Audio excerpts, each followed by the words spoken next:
This is Game Day exclusive on Talksport. Faker Others, former England captain Stuart Pearce and Talksport's chief football commentator Sam Matterface with you here at Goodison Park for Everton against Arsenal. Kickoff coming up very, very shortly.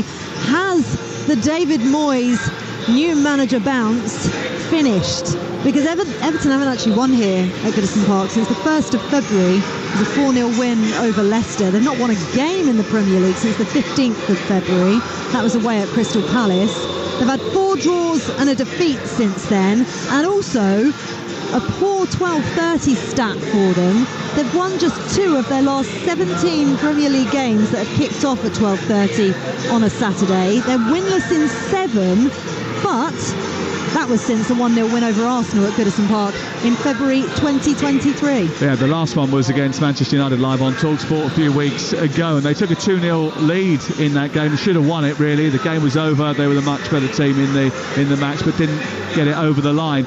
Interesting, isn't it? They won 3 of the first 4 games under David Moyes, and it looked like everything was rosy in the garden. But I just think it underscores the size of the challenge that David Moyes has got to work with at Everton.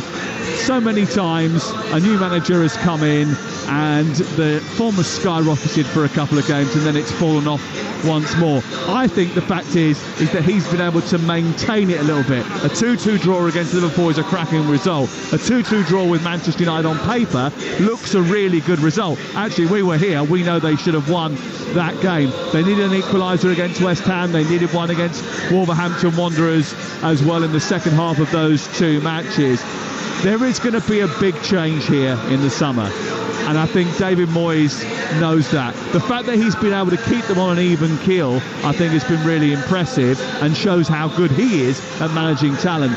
But with the group that they've got, they're going to hit a ceiling. And that first 3 out of the 4 first games, they did really well in getting over the line. They were playing against Tottenham, who'd lost confidence. Then they were playing against Leicester City, who are arguably one of the worst performers in the second half of the season in English football right now.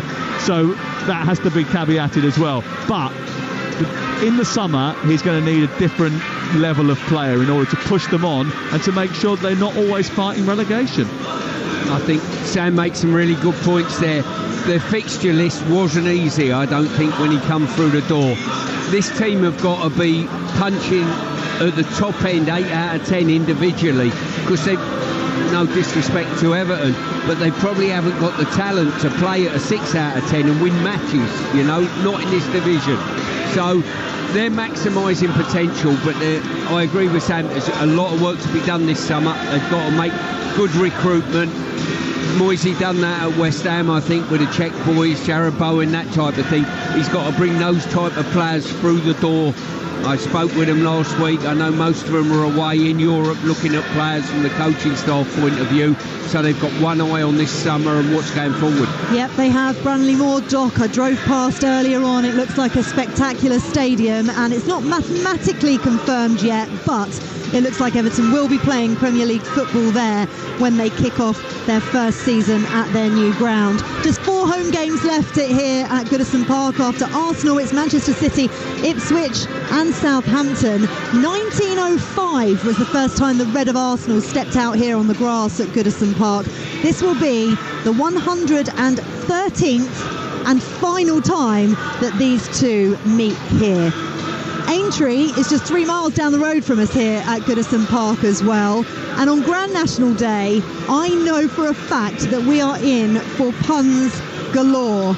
So sit back and enjoy Everton against Arsenal in the company of your commentary team of former England captain Stuart Pearce, and don't disappoint us, Sam Matterface, Talksport's chief football commentator. Well, a very good afternoon wherever you are. Welcome to a very sunny Goodison Park. A beautiful blue sky above our head here at this famous old ground. 4 independent stands, of which we are in the middle tier of 3 in the main stand overlooking the halfway line, where second place Arsenal look to negotiate away past obdurate Everton, who showed their uncompromising nature in a fiercely fought Merseyside derby just 3 days ago. And it is a weekend where Merseyside is in sharp focus. All attention on Arsenal's lunchtime trip to Everton. Aintree will then take centre stage at 4 p.m. and Anfield, just a short walk across the park from here, will soon be the place that the Premier League resides for the next year.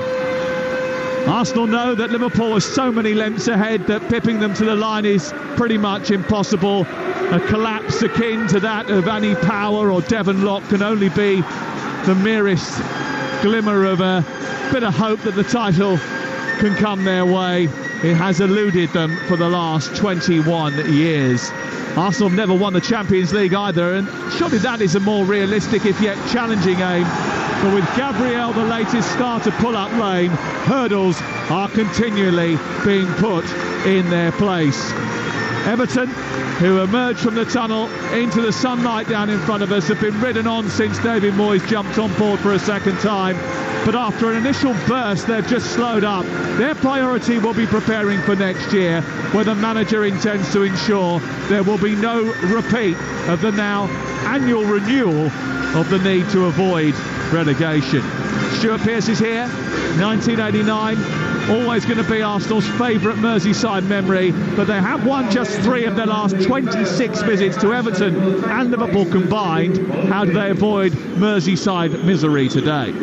Well, I think Beto and Decore certainly are a major threat, certainly on the counter-attack, taking chances when they come. I think it's going to be a low-scoring game today. I can't see too many goals in it. But Arsenal, just depends, Sam, whether they got too much of an eye on this midweek double-legger against Madrid. Well, Jorginho is the Arsenal captain today, and he has just presented Everton with a frame Arsenal shirt in recognition of the 120 years of visits to this grand old stadium. It is exactly 120 years to the day since they made their first visit here on April the 5th, 1905. The two teams and the teams for the final ever visit of Arsenal to Everton look like this. Jordan Pickford in goal for Everton, Jake O'Brien, Tarkowski, Branthwaite, Patterson the back 4, Harrison, Irabunum, Garner Gay and Njai across the midfield, with Decore supporting Beto in attack. They're in blue shirts with white shorts and white socks, and Arsenal in their traditional red-bodied jerseys with white sleeves, white shorts and red socks. Start with David Raya in goal. Injuries have beset them in recent days and weeks. Ben White comes back in at right back. Saliba Kivior, who steps in for Gabriel, and Miles Lewis-Skelly make up the back 4. Marino, Jorginho, who captains the team, and Declan Rice are the midfield 3. Nwaneri, Trossard and Sterling up front for the Gunners today. Well, later on Talksport and Talksport 2, we've got some thrilling action for you. We're at Aintree at 4 o'clock to bring you live commentary of the Grand National. West Ham against Bournemouth is on Talksport 2. We're round the grounds with Adrian Durham from 2:30, and we've got the phone in to come straight afterwards as well. Tomorrow, the Sunday session comes live from Old Trafford. Derby Day in Manchester. We're on air from 1:30. We're around the grounds before that in the Premier League. And Monday night, live football from the King Power Stadium as dismal Leicester take on the still delirious and delivering Newcastle United. Football, when you want it, it's live on Talksport. Right now, we're at Goodison Park, where, with the old place's days numbered, the noise gets louder with every visit. And Stuart Pearce, how tricky will it be for Arsenal to unpick this Everton defence, because that is their strong point? Yeah, it certainly is. It's been built on that when Daichi was here, and certainly Dave's taken that mantle over as well. They'll make it very, very difficult for Arsenal, but they need to spring back from this defeat at Liverpool in midweek. You know, that would be a blow, obviously, for Everton. But if they can spring back, get a result here, it bodes well for the end of the season in the running. Well, Everton are on good form, but not scoring enough goals. Arsenal know what that feels like. At times, that has been their issue. But they did get 2 on Tuesday night in a game with Fulham, albeit with a helping hand. Arsenal have accepted that the title is beyond them, but they need to hold off Nottingham Forest in third position, who are just 4 points behind them. The players all take the knee as they underscore the Premier League campaign, but there is no room for racism. And then our referee, Darren England, gets us off and underway with Arsenal shooting from right to left towards the Howard Kendall Gladys Street end for the last time, and Everton shooting from left to right towards the Park end. The ball is on this near touchline with Jack Harrison, and Raheem Sterling, who is playing as a left-sided midfielder stroke winger this afternoon, just fouls him and gives away a free kick on this near touchline midway inside the Arsenal half of the field. I don't know how prevalent set plays are going to be in this. You've got two teams. Certainly I know from my experience with Moisey, he holds a lot of weight on set plays, really important. Everton have got a chance now, and certainly Arsenal as well. Yeah, two of the top teams in terms of set pieces. Arsenal gone down to 7th in corners, but they're still number 1 ranked for set-piece goals this season. Everton close behind them. Harrison into the box. It's not a great delivery. Actually didn't even reach the box. It sort of floated away as it tempted itself towards the 18-yard line. It was headed away rather easily by Ben White and then cleared upfield, given away by Pickford, who's made an absolutely horrendous error. He stumbled on the ball, and he's fortunate that Trossard was facing the other way and took a little bit of time to react, and now they're on the front foot down the right-hand side. Bursting into the box is White. White with a low ball, comes towards Sterling, whose shot is blocked, and then it's cleared away by the Everton defence, but Arsenal failed to take advantage of a slip by Pickford and a really good opportunity for Raheem Sterling. A wrestling match over on the far side generates a free kick for Arsenal on halfway, but prior to that, a brilliant chance for Arsenal. Yeah, it was a fantastic chance. Pickford's gone to have a swing at it with his left foot, and he's toed it with his right foot. That's what caused the problem. All of a sudden, an Arsenal attack and a great block, I've got to say, in and around the penalty box. A really good block. If it wasn't for that ball's nestling in the back of the net. Yeah, the block come from Tim Erabunam, and the effort coming from Raheem Sterling, who's, well, we've talked about it beforehand, low on confidence, and that was just illustrated once again as the ball was rolled to him on halfway. It went under his foot and out for a throw-in. Here's Harrison at the other end, into the box with a teasing cross, which is over the head of Beto, doesn't reach Decore, and Njai chases out to White over on the far side and wins a throw-in level with the edge of the penalty area. 2 minutes 20 gone. It's Everton 0, Arsenal 0, live on Talksport in the sunshine. A little bit chilly up here in Merseyside today, and the wind certainly up. The flag on top of the stand opposite us is flapping in the breeze, which has engulfed Merseyside. Tarkowski, who might be a little bit fortunate to be involved today, having not been sent off in the Merseyside derby, just taps the ball towards the left, and Everton in possession on halfway. Yeah, as I say, just seen now, wonderful cross in by Harrison. Brilliant ball in. I thought Decore was going to get on the end of it. He left it just outside the 6-yard box, but Decore just had too much to do to arrive. Talksport with Trossard going down the right-hand side, getting into the penalty area. Low ball into the box, a little head back towards his goalkeeper by Nathan Patterson, who's playing at left back today, and collected by Jordan Pickford, and he will be able to clear. Some of Arsenal's approach play recently has been really, really good. Just occasionally, when teams have banked up against them, they've found prizing them open a little bit tricky, and that certainly is usually the case when it comes to opening up Everton, but they have had the best chance of the game so far. Yeah, there's a newfound respect for Arsenal, the form, the consistency of the football club. A little bit of a wild swipe for Patterson, whose timing was off as the ball went out towards the far side when Airy was looking to escape down the right touchline. He was 10 yards inside his own half in the shadow of the stand over on the far side. Patterson lost his footing, I think, and then went sliding in and took the legs away of the Arsenal youngster, and as a result is getting a bit of a stern telling off by Darren England. Yeah, it was a poor mistimed tackle, but the player's reaction to harangue the referee is not needed, I don't think. Free kick then over on the far side, and it will be taken by Mikel Merino, and it'll be Ben White who takes it in the end over on that far side, and he will try and clip it forward in towards maybe Declan Rice, who's moved forward into an advanced position, or Merino, who's just in the centre circle. They've taken their time.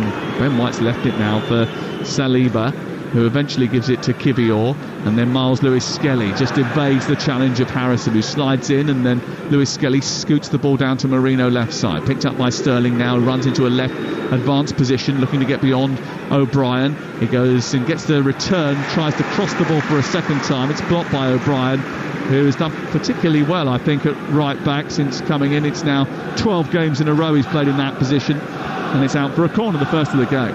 Yeah, as I say, O'Brien's being trusted by Moisey. He's put him in the side and he's not let the team down. He offers that physical presence as well. What's he, about 6'3", 6'4"? 6'6". Wow, in 6'6" in stature, so gives that extra bit of height, and they're going to need it here with Arsenal. Yeah, corner from the near side. He is he's the Dan Burn of Everton, isn't he? He's the lanky right back instead of a lanky left back. Ball in towards the near post, headed behind by Beto, who makes first contact at the near post, and it's away for a corner kick in front of the Gladys Street, away to our left-hand side. 0-0 the score. Yeah, one of the smallest players on the pitch, Lewis-Skelly, in the box as well. One of the attackers lining up over that far side of the 6-yard box. Here's the corner to be taken on the near touchline by Rice, right-footed in towards the middle of the 6-yard box, punched away by Pickford, drops inside the box, and then Jai tries to get it further clear. Further forward down the left by Sterling. Sterling looking for Rice, who tries to help it on to Saliba. Beto intervenes, and then Garner Gay helps them out of a tight spot, gives it to Irabunam, who's challenged well by Lewis-Skelly. Crunching challenge, but a good one, and it's into Rice inside the penalty area. It's a bit behind Sterling. Sterling back through the 6-yard box, stabbed away. It's out of play and away for another corner kick. Was that the right ball from Rice? No, that is exactly what I'm trying to pull up on him. For me, he's picked the ball up just inside the box, Sam. He's opened his body up and he's cut a ball back to Sterling. For me, open your body up, open the far side of the goal up, and you've got to be shooting when you've got his technique and power. Yeah, he was just inside the penalty area in the inside left channel. He had the option to come inside and try and unleash a shot. Instead, he went left towards Sterling, and the move sort of petered out, especially after the corner was poorly taken, and it goes out for a throw in midway inside the Everton half of the field on this near touchline. We've played 7 minutes. You're listening to Talksport. Lots of games in the EFL up and down the country today, including our live game on Talksport 2, which sees Luton take on Leeds. Coventry lead Burnley by a goal to nil, which is a huge scoreline if it was to stay like that. Here's Beto being played through by Njai into the penalty area, held up by Saliba down the right side. Lovely back heel into Doucouré. Beto's got it again, tries to take over and get a shot away. It's blocked by Ben White, and it's cleared out on this near side eventually by Jorginho, but retrieved by O'Brien. Back down the right it goes for Doucouré. Doucouré edge of the penalty area. Low ball blocked by Miles Lewis-Skelly, but that's just an example of what Everton are capable of, especially when they break at pace. Yeah, they certainly are. These two boys at the point end of the team in Doucouré and Beto, they can cover large distances very quickly, and they get forward. In a game that I thought might be a little bit tactical and a little bit defence-minded, it's very open at the start. Port Vale lead Walsall by a goal to nil. Port Vale in third, Walsall top of League 2, and that goal's put the Valiants in front. Ball cleared away, back over the top of the Arsenal back line. It runs out towards the far side looking for Patterson, and across comes Waneri and nudges it into the Arsenal fans, a small band of which were delayed on their way up today because of travel problems on the West Coast main line. I hear that one train was cancelled. They were shoved onto another train, then were shoved off again at Birmingham, and then eventually made their way up to Liverpool just in time for kick-off. They do look packed in there like sardines, so it does very much look as if everyone made it, which is good news. 8.5 gone. Walsall have just equalised through a penalty. It's 1-1 in League 2. Here it's 0-0 on Talksport. I'll tell you what I've noticed with Everton. They've been a little bit scruffy when they're building up play from the back. Firstly, come from that miss tee from Pickford, and a couple of times with their defenders as well. They just give Arsenal a sniff, and with Declan Rice at the front end of the team, you can't do that. Well, Rice has just picked the ball up in the centre of the centre of the circle and tried to play it down the left for Raheem Sterling. It comes to Trossard instead inside the box, released on the edge of the penalty area, and Goodison is rising as one to pay tribute after 9 minutes for Super Kevin Campbell, who is a friend of ours, sadly passed away earlier in, well, nearly a year ago now, and I must say both these two clubs he represented with distinction.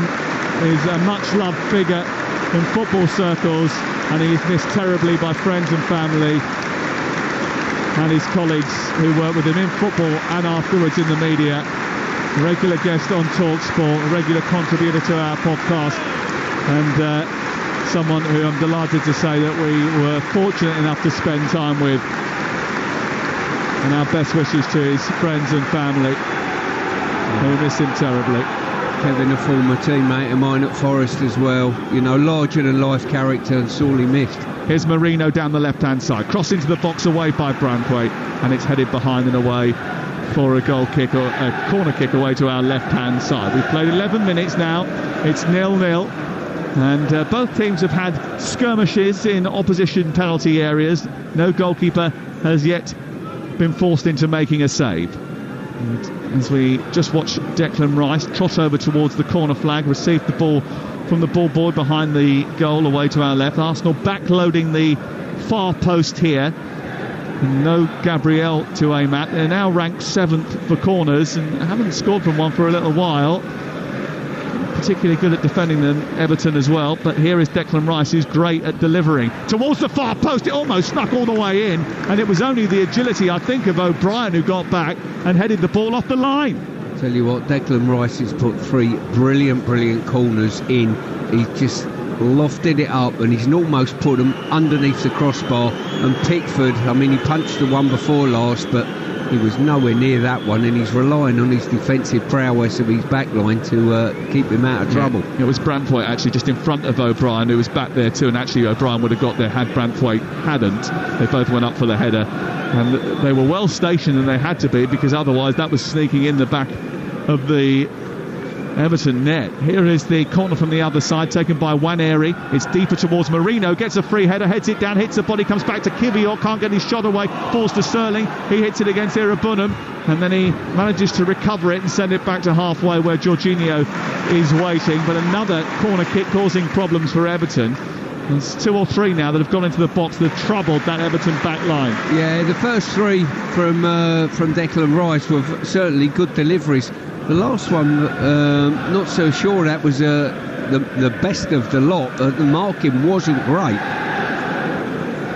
Here is Patterson with the throw-in over on the far side. Only start this season was in a 2-0 FA Cup third round game against Peterborough. He's missed quite a few matches with a hamstring injury himself. He's back in the team today because of the injury to Mykolenko. Mykolenko's been suffering a little bit with calf and groin problems. He was actually, I think, a bit of a surprise inclusion on Wednesday night after picking up more of an injury playing for Ukraine in the international break, but he certainly hasn't made it today. Ball clipped forward by Jorginho, the Arsenal captain, this afternoon, to Sterling, who moves down the left-hand side, tries to take on Harrison, beats Harrison, but then Harrison comes back at him, and then Sterling just sort of tugs him back and gives away the free kick just on the edge of the penalty area. Walsall have taken the lead at home to Port Vale in League 2, 2-1. They've scored 2 goals in 4 minutes. Burton down to 10 men away at Wrexham in League 1. And that game kicked off at 12:30. There is a 12:45 game, I think, as well in League 2 today. Tranmere Rovers against Chesterfield. We'll keep you updated with that too. That one kicking off in about a minute or so at Prenton Park. That one obviously timed because of there's quite a lot going on Merseyside today. Here is Jorginho strolling through the midfield for Arsenal. 0-0 the score after 14 minutes, live on Talksport. Remember, on Talksport 2, Luton against Leeds is already underway. That remains 0-0. Just looking at right down in front of us, Raheem Sterling just playing on this left wing. He's getting plenty of the ball. Arsenal, a lot of their attacks coming down this left-hand side. Hasn't really produced anything from it yet. He's had that one effort which was blocked by Irabunum, but he's looked a little bit shaky in possession. He does need something to happen for him, doesn't he? Just to raise his level of confidence. Marino just suggesting that maybe there was a high boot in his face as the ball was headed away by Branthwaite. Harrison lifted and tried to clear, and then I think just caught Marino as the ball was lofted over the top of his head. The referee has stopped the play. I think it's gone out for a throw-in on this near side anyway. Marino is back once again. I think he's got the ball in his face, actually. Everton 0, Arsenal 0. Talksport with Sky Sports. And don't forget that you can stream the biggest Premier League games available with no contract on now, like Aston Villa against Nottingham Forest, live today. Search Now Sports. Ball thrown in by O'Brien on halfway, up to Beto, holds off the defender, sent further on towards Decore. Now, was there a foul there? I think he's definitely going to claim one, Decore, because he went down and then grabbed the ball with his arms. And actually the referee then does oblige, gives him the free kick on this wide right situation. But then Decore does that thing that nobody really wants to see, which is him asking for a yellow card. No, to be fair, I'm not sure it was a yellow card, but I certainly think he was fouled eventually. But you know what it's like, Sam. You grab the ball and the referee puts them straight under pressure. Luton have taken the lead against Leeds. Luton 1, Leeds 0. Over on Talksport 2, Isaiah Jones with the goal. And Leeds' troubles continue. Here is the free kick for Everton. Down in front of us, a step in from the right touchline. It's level with the 18-yard box. Everton on the attack here. The ball in towards a crowded penalty area. It goes past 3 players who all swiped it in and missed it. It didn't quite scoot through to Branthwaite or O'Brien, who were both round the back, and eventually Arsenal managed to get it clear. Here is Njai down the right, dispossessed by Sterling. Bit of trickery to get the ball away. It comes back to Jorginho, who's under pressure. Njai has robbed him and turned and ran into the box. Away to our right-hand side. He tries to feed it into Decore. Rice is there to intervene, and Rice deals with a real mess, which really was a bit of an issue of Jorginho's making. Now, was there an infringement inside the penalty area during that melee as the ball popped around inside the box from the initial free kick? Certainly that is something that Darren England and his VAR Stuart Atwell are just checking upon. I'll tell you what, the Arsenal players down at the moment, not sure it is at present, but it was the Arsenal player who initiated the contact on O'Brien. O'Brien reacted and threw him to the ground. Now, I think the first contact come from the Arsenal defender. Well, Darren England is just Ben White asking for a little bit of clarity. It is Darren England walking over now to Jake O'Brien, and it's a yellow card for Jake O'Brien that he's given. See, I'm not sure about this, because Ben White ran across his path and took his ground almost with a high elbow. He initiated it. He initiated O'Brien's reaction. That is interesting, isn't it? Because basically what that means is that there was a check for either a red card or a penalty, and they saw during that check a yellow card infringement, because VAR can't give out yellow cards, but what it can do when it's looking for something else, if it sees an infringement that is worthy of one, then he can give one as a result, as a punishment. And now he's going over and having a word with somebody else as well, James Tarkowski. And now running back into position as we get back underway. There'll be no other further sanction from Darren England, but it was a yellow card for Jake O'Brien. Here is the throw-in from O'Brien on this near side, in towards the near post, flicked into the air by Tarkowski, comes out of the box, and then Harrison tries to recycle it from the edge of the centre circle. Branthwaite tries to get it forward, and then Jorginho tried a quick release, couldn't quite manage it. Eventually comes to Rice, who pops it off to Trossard, who then sends it wide right to Nwaneri. Nwaneri cuts in field, and now we're in the centre of the Everton half of the field, and Arsenal in possession with Rice, and then it's further wide out to Ben White, back to Rice again, far touchline. Arsenal in possession, but 0-0 the score. 19 minutes gone on Talksport. Back with Saliba, who just strides forward, plays it out towards Rice again. It comes back into the centre circle once more. Here's Lewis Skilly, his 30th game for club and country this season, and bearing in mind he didn't start a match until I think October. That's pretty impressive from Miles Lewis Skelly. He's played really well. David Raya trying to just draw in Idrissa Gana Gueye, popped it off into midfield where Miles Skelly, Lewis Skelly had made an angle for him, and then Arsenal get out of the press and move the ball down the left-hand side with poise, and now it's Sterling trying to get away from O'Brien, draws contact from O'Brien, then gets up, wriggles away from Harrison, and then Trossard comes across, puts the ball out, it's away for a throw-in, and Sterling getting a little bit of attention for being a bit dramatic and asking for a free kick which wasn't forthcoming from Darren England. Yeah, there's a lot of drama in the Premier League these days, Sam. Yeah, really, isn't there? Is. I've heard they're going to do a BAFTA's awards special in the summer. In racehorsing terms, I think that's unseated rider there with Sterling, while we're on the racehorse theme. Burnley equalise away at Coventry, 1-1, Jayden Anthony. And that crucial goal for Scott Parker's team, who would like to capitalise on a slip-up. Both Leeds and Burnley, if they were to win today, have the opportunity to go top of the Championship. Free kick given in favour of Arsenal, right on the edge of the penalty area here. The ball was lofted towards the edge of the box, taken down by Trossard. He pushed it forward. There was a challenge by Idrissa Gana Gueye. Didn't look too much in that. It was a super tackle, I thought. You know, he stretched out his right leg and just nicked the ball. That's how we saw it. That's how I saw it. That's exactly what happened. Magnificent tackle.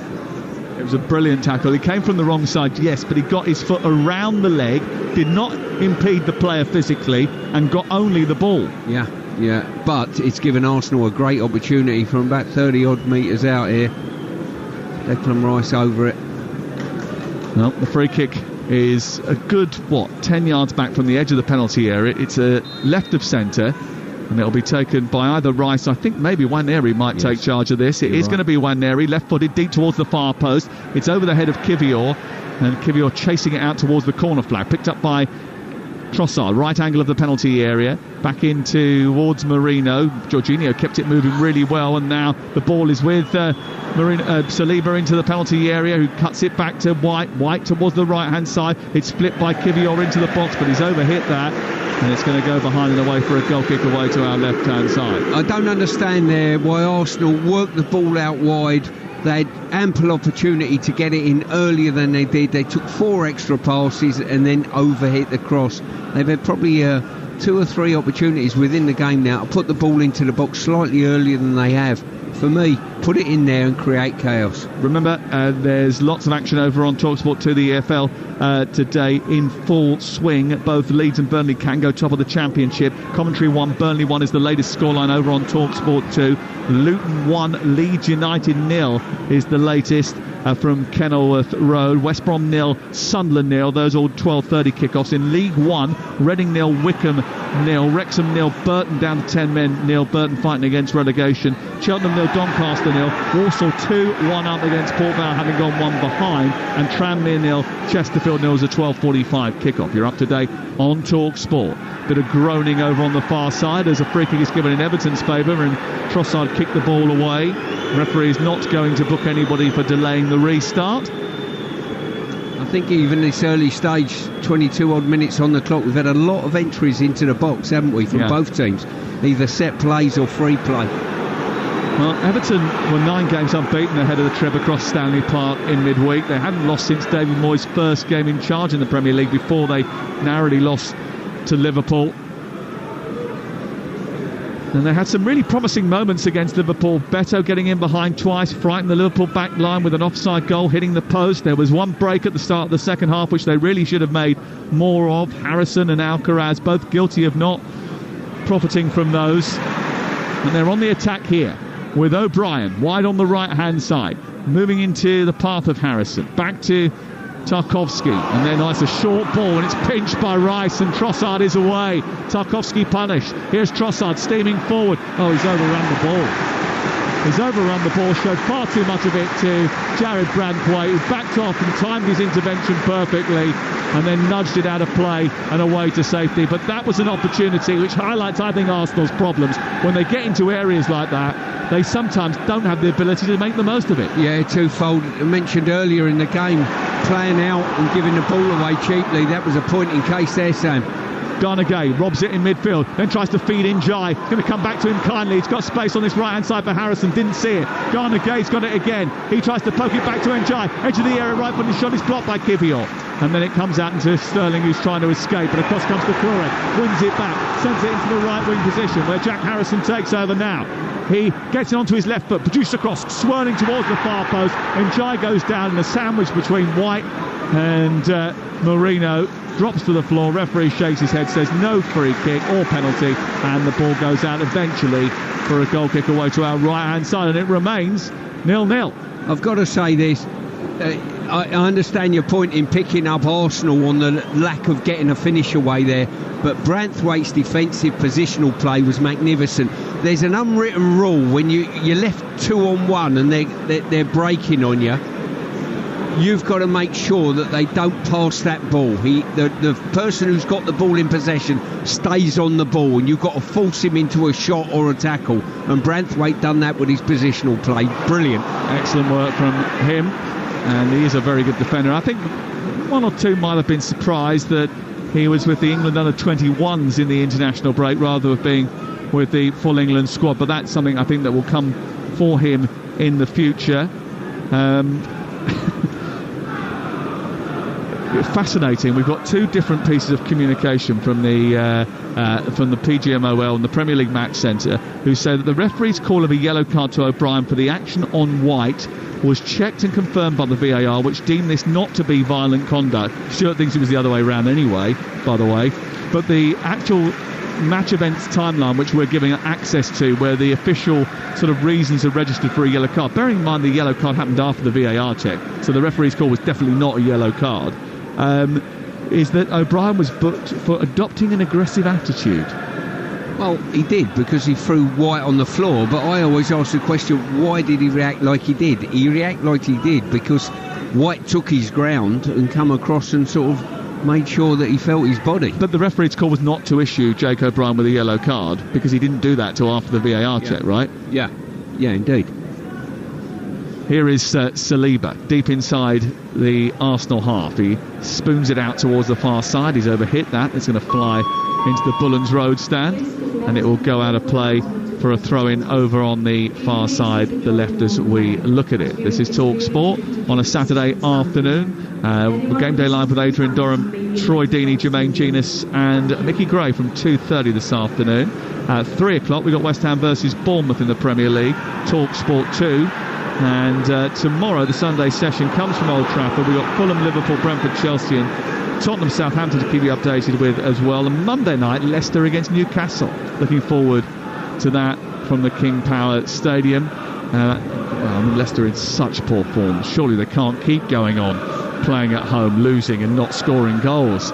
Eddie Howe will certainly hope that they can. The ball is over on the far side with Declan Rice of Arsenal.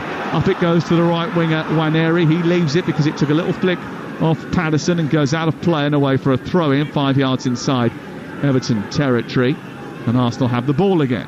Tell you what, Everton have done well. They've nicked a lot of challenges, got in front of people, turned it over and staged counter-attacks on Arsenal.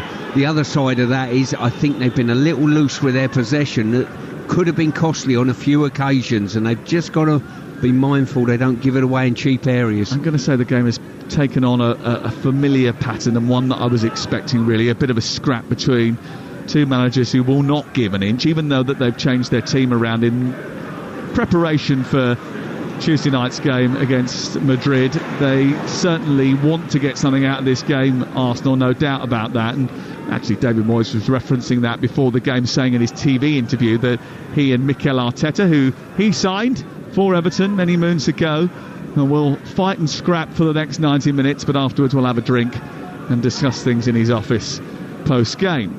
28 minutes gone, and the ball forward this time a little bit wayward from the left side of the Arsenal defence. It was Miles Lewis-Skelly who picked it up and then sent it cross-field and out of play. And then very quickly Everton have given cheap ball back. Well, they did, because Ndai took a throw-in, and it was the most ridiculous throw-in I've ever seen. It stayed up in the air for an alternity, and Tarkowski, I think it was in a bit of trouble and had to deal with it and just lofted it. Sorry, Patterson just had to loft it forward. And did you notice that when Luton scored, there was a bit of a movement away to our left-hand side? There was a bit of a ruckus. Yeah, in fact, Faye was actually skipping down the aisle akin to Morecambe and Wise, singing Bring Me Sunshine. Offside flag is up against Marino, but I haven't heard anything from her for a little while. That must be because Dan James has equalised for Leeds United. 1-1 at Kenilworth. I thought when you said you haven't heard much from her for a little while, since relegation about 8 months ago, are you talking? There's another relegation on the cards, isn't there? Nearly half an hour gone here. Everton 0, Arsenal 0, live on Talksport. And the ball will be cleared by Pickford after the offside flag against Marino. And it's a high ball up towards this right-hand side as Everton look at it. Miles Lewis-Skelly does well again, gets there ahead of O'Brien, but the ball runs in midfield for Ghana Gay. Good work by Irabudum there, who just blocked off the challenge of the Arsenal midfield player to allow it to run to Ghana Gay, who sends it left into the path of Patterson. He finds Njai back to halfway. Just left of the centre circle is the tall but muscular figure of the blonde Branthwaite. He nudges it into the path of Ghana Gay again, and Irabudum just tries to play a lovely pass forward. He's won it back again after the first one didn't come off. He's crossed into the box, is a little bit wayward though. That's too hefty. It goes over the top of the crossbar and goes behind and away for a goal kick. But one, he tried a brilliant ball down the left-hand side, Tim Irabudum, and then when the ball sort of was repelled by the Arsenal defence, he reacted quick enough to keep them on the front foot. Yeah, he did. And as I say, just a couple of loose possessions. Everton have probably been the main culprits, but Arsenal on occasion as well. First start, by the way, for Tim Irabudum in the Premier League since the 14th of September. He's starting today in the middle of the park in place of James Garnett, who I think worked quite hard in midweek. Ball sent long by David Raya. It goes high up towards the right-hand side. Rice tries to win it. It bounces out of play off of an Everton body and goes out for a throw-in. And it remains goalless on Talksport. And Everton, who got behind the ball early on against Liverpool, trying to repel the red machine. Alcahaz and Harrison did particularly well, funneling in to help out in wide positions too. And Arsenal have got a job to do to break them down. Arne Slot was full of praise for their commitment to defending on Wednesday night. Here is Kivior, forward towards Marino. Well won by Tarkovsky, picked up by Ghana Gay, who was wrestling with Lewis-Skelly and gives away a free kick. It's going to be an Arsenal ball just in front of the centre circle. Jorginho wanted to move it quickly. He's been denied by Darren England, the referee. And they'll re-spot it and start again. Lewis-Skelly leaving it for Jakob Kivior, who swirls the ball high into the afternoon sky. Taken down by Waneri. He's engaged immediately by Patterson. He beats him a couple of times, and then the third time goes round him on the outside, but runs out of room. And it goes out for a goal kick away to our left-hand side. This is Talksport. Patterson done really well there, I've got to say. Diagonal ball into Waneri, and he made up ground brilliantly and just got really tight to him. Didn't allow him any wriggle room. I see so many fullbacks this day and age allow the player to get down and then decide to engage. And it's one of the things that Everton have done really well, and that's deny teams opportunities. Arsenal are brilliant at it as well, by the way. They're maybe the best at it. They don't let shots on their goal. Here is Irabudum skating down the left again. Ben White comes across and intervenes brilliantly, times his tackle really well, nudges it out and away for a throw-in, level with the edge of the Arsenal penalty area away to our right. So we played 33 minutes, and both teams not averaging a huge amount of shots in the league. Arsenal outstanding at preventing opponents from creating chances, haven't had to make a save either goalkeeper in the game so far, and it is 0-0. We've had 0 shots on target so far in the match.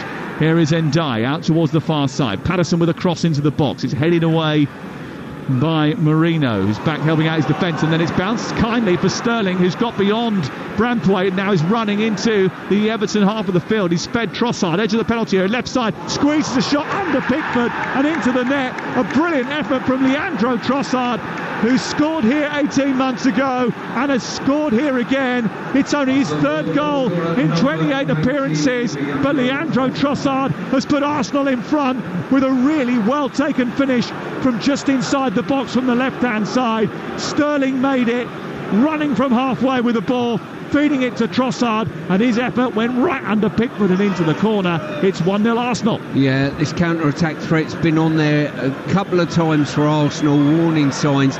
On this occasion, Trossard just coming out to play on the left-hand side, and Sterling playing as the centre forward seems to have worked and paid dividends, really. Everton a little bit loose with a flick-on header, lost in midfield. And Everton had enough players back, but I've got to say Trossard got the ball, just opened it out on his left foot and drilled it low to the goalkeeper's left. Great finish, as always, through the defender's legs. It went for the legs of Jake O'Brien, which might have unsighted Pickford, but even so, I thought Pickford went down a little bit late there. The effort from Trossard was taken pretty early. Here is Beto at the other end, trying to squeeze the ball in at the near post, and he wins a corner after a challenge from Saliba. And Everton looking to respond very quickly to going a goal behind here at Goodison Park. Yeah, very little to choose between the sides. Been a very, very exciting game. Not many clear-cut efforts at goal, but a lot of entries into the box, a lot of set plays, and now Everton have got to find a response quickly as possible. Here is the corner to be taken on the near side by Jack Harrison. Places the ball in the quadrant in front of the Park stand. There's a lot of jostling for position inside the box as the ball goes in. And straight into the arms of David Raya, who collects that brilliantly. And has got the opportunity here to get the ball upfield quickly. And as Rice and Sterling go bursting forward, looking to try and capitalise on that, Raya holds on to it, much to the disappointment of those two who had made those forward runs. 1-0 to the Arsenal. As it was 18 months ago when they won here by a goal to nil. And that victory, a rare one on Merseyside for Arsenal, who don't really have a great time either at Everton or Liverpool. And they've got problems here. They've given the ball away to Beto inside the penalty area, and he's gone past Raya and can't stab it back to Decore. Mistake by Lewis Skelly. Here is Patterson now inside the box. Njai with a cross, blocked by White. He deflects behind and goes out for a corner. And it's going to be Everton who have another chance to try and create, but Miles Lewis Skelly giving the ball away down the left-hand side, invited pressure, and Beto couldn't capitalise upon it. Yeah, both teams been guilty of that. The more the game goes on, and great opportunities for the opposition to sort of counter-attack when they're out of sync. Here is Everton's opportunity to try and equalise. Njai over on the far side, looking to try and pick out O'Brien possibly, or maybe Branthwaite. It was a poor decision to play it short and then try to get it back and rifle it into the box, by which time Rice was there to block it. A real waste. Ball drifted into the far edge of the penalty area. Poor header by Rice. It's picked up by Njai far side. He's back down by the corner flag. Tees it up for Harrison, who's got to get a cross in here this time. He does, and O'Brien does get in front of his marker, but manages to head the ball over the top of the crossbar. Great opportunity, really good ball into the box there. And O'Brien at his stature, good movement from O'Brien to get across the front. And he's just sort of coming away from goal almost and trying to generate some power in the clash of heads. It's currently Everton 0, Arsenal 1, and for the latest odds you can head to Betfair, the official betting partner of Talksport's Premier League coverage, where right now you can get Everton to win the game at 16-1, Arsenal 9-2 on the draw 4-1. That's all thanks to Betfair, who are paying out winning bets at 90 minutes with 90-minute guarantee. That's all thanks to Betfair. 18 plus, begambleaware.org, and terms and conditions do apply. Yes, a clash of heads. O'Brien being treated away to our right hand side, and also a bit of a problem for Marino, who's getting some assistance as well, and he looks a little bit more in a spot of bother. He seems to have hurt his neck, doesn't he? And he is getting attention from the Arsenal medical staff as well. Yeah, credit to Marino. He'd done extremely well tracking the run, and it was only his presence probably that put O'Brien off.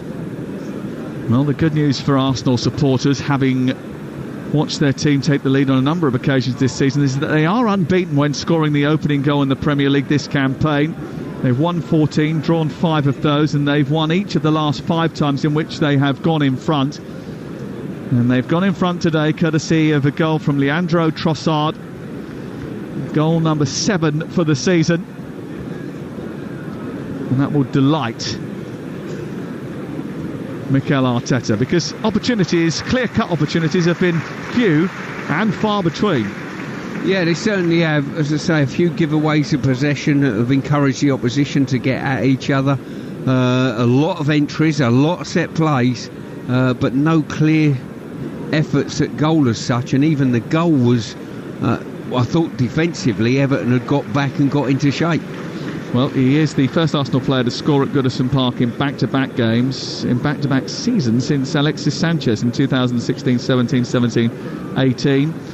And there is a bit of concern here for Mikel Merino, who is just getting slowly, gingerly back to an upright position. He's just sat up now for the first time, and he's having a wound addressed to the back of his head. I think we had a conversation with our colleagues of an Arsenal persuasion earlier, whose big suggestion was, we'll take anything today as long as there are no injuries.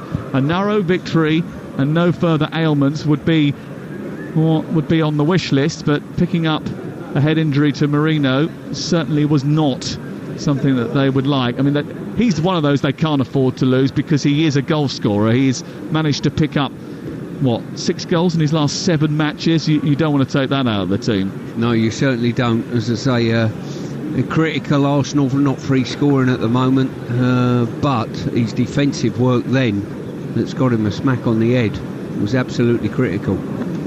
Well, it's 1-0 to Arsenal here. Elsewhere, up and down the country, there's lots of games going on as we still wait for him to get the all clear away to our right hand side. It's Coventry 1, Burnley 1. On Talksport 2, it's Luton 1, Leeds United 1. West Brom 0, Sunderland 1. And in League 1, Reading 0, Wycombe 0, Wrexham 0, Burton 0, who are down to 10 players.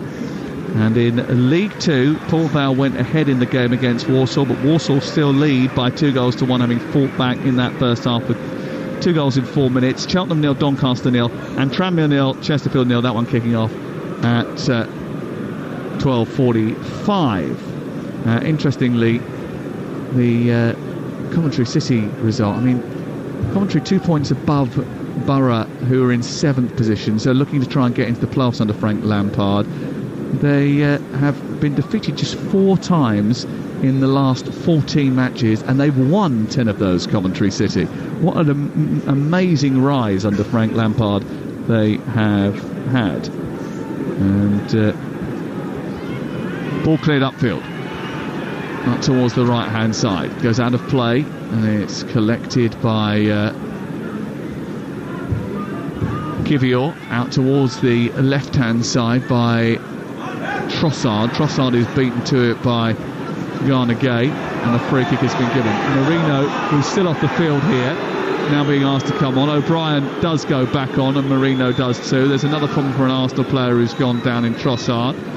And the Arsenal players complaining of the physicality. The Everton fans getting a little bit frustrated, suggesting that there is a little bit of time wasting going on here. Yeah, another delay. You're listening to Everton 0, Arsenal 1 on Talksport, with Enterprise Rent-A-Car making a big move or planning a clear out. With vans of all shapes and sizes, if you've got a plan, hey, they've got a van. Actually, I am planning a big clear out at the moment. It's true. It's a good tip, that. Yeah, Arteta just down there, Trossard playing out on this left-hand side now.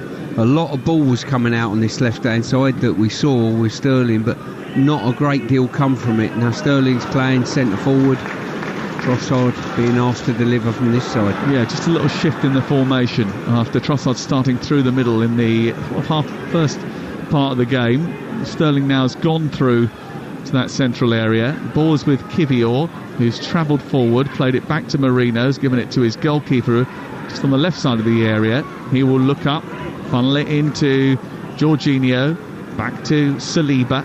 Saliba inside the box, deep inside the Arsenal half of the field.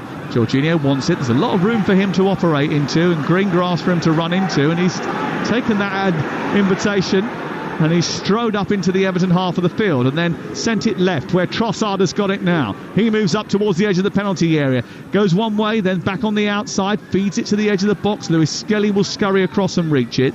It's picked up by Jorginho, then sent further wide by Saliba. They're now attacking from the right flank, Arsenal, with Nwaneri with his long sleeve shirt on, tries to bundle his way through, hits Njai. The ball bounces into the path of Doucouré, and he rather slowly and patiently pushes the ball out into O'Brien, who gives it to Tarkowski and then gets it back again. O'Brien forward, upfield.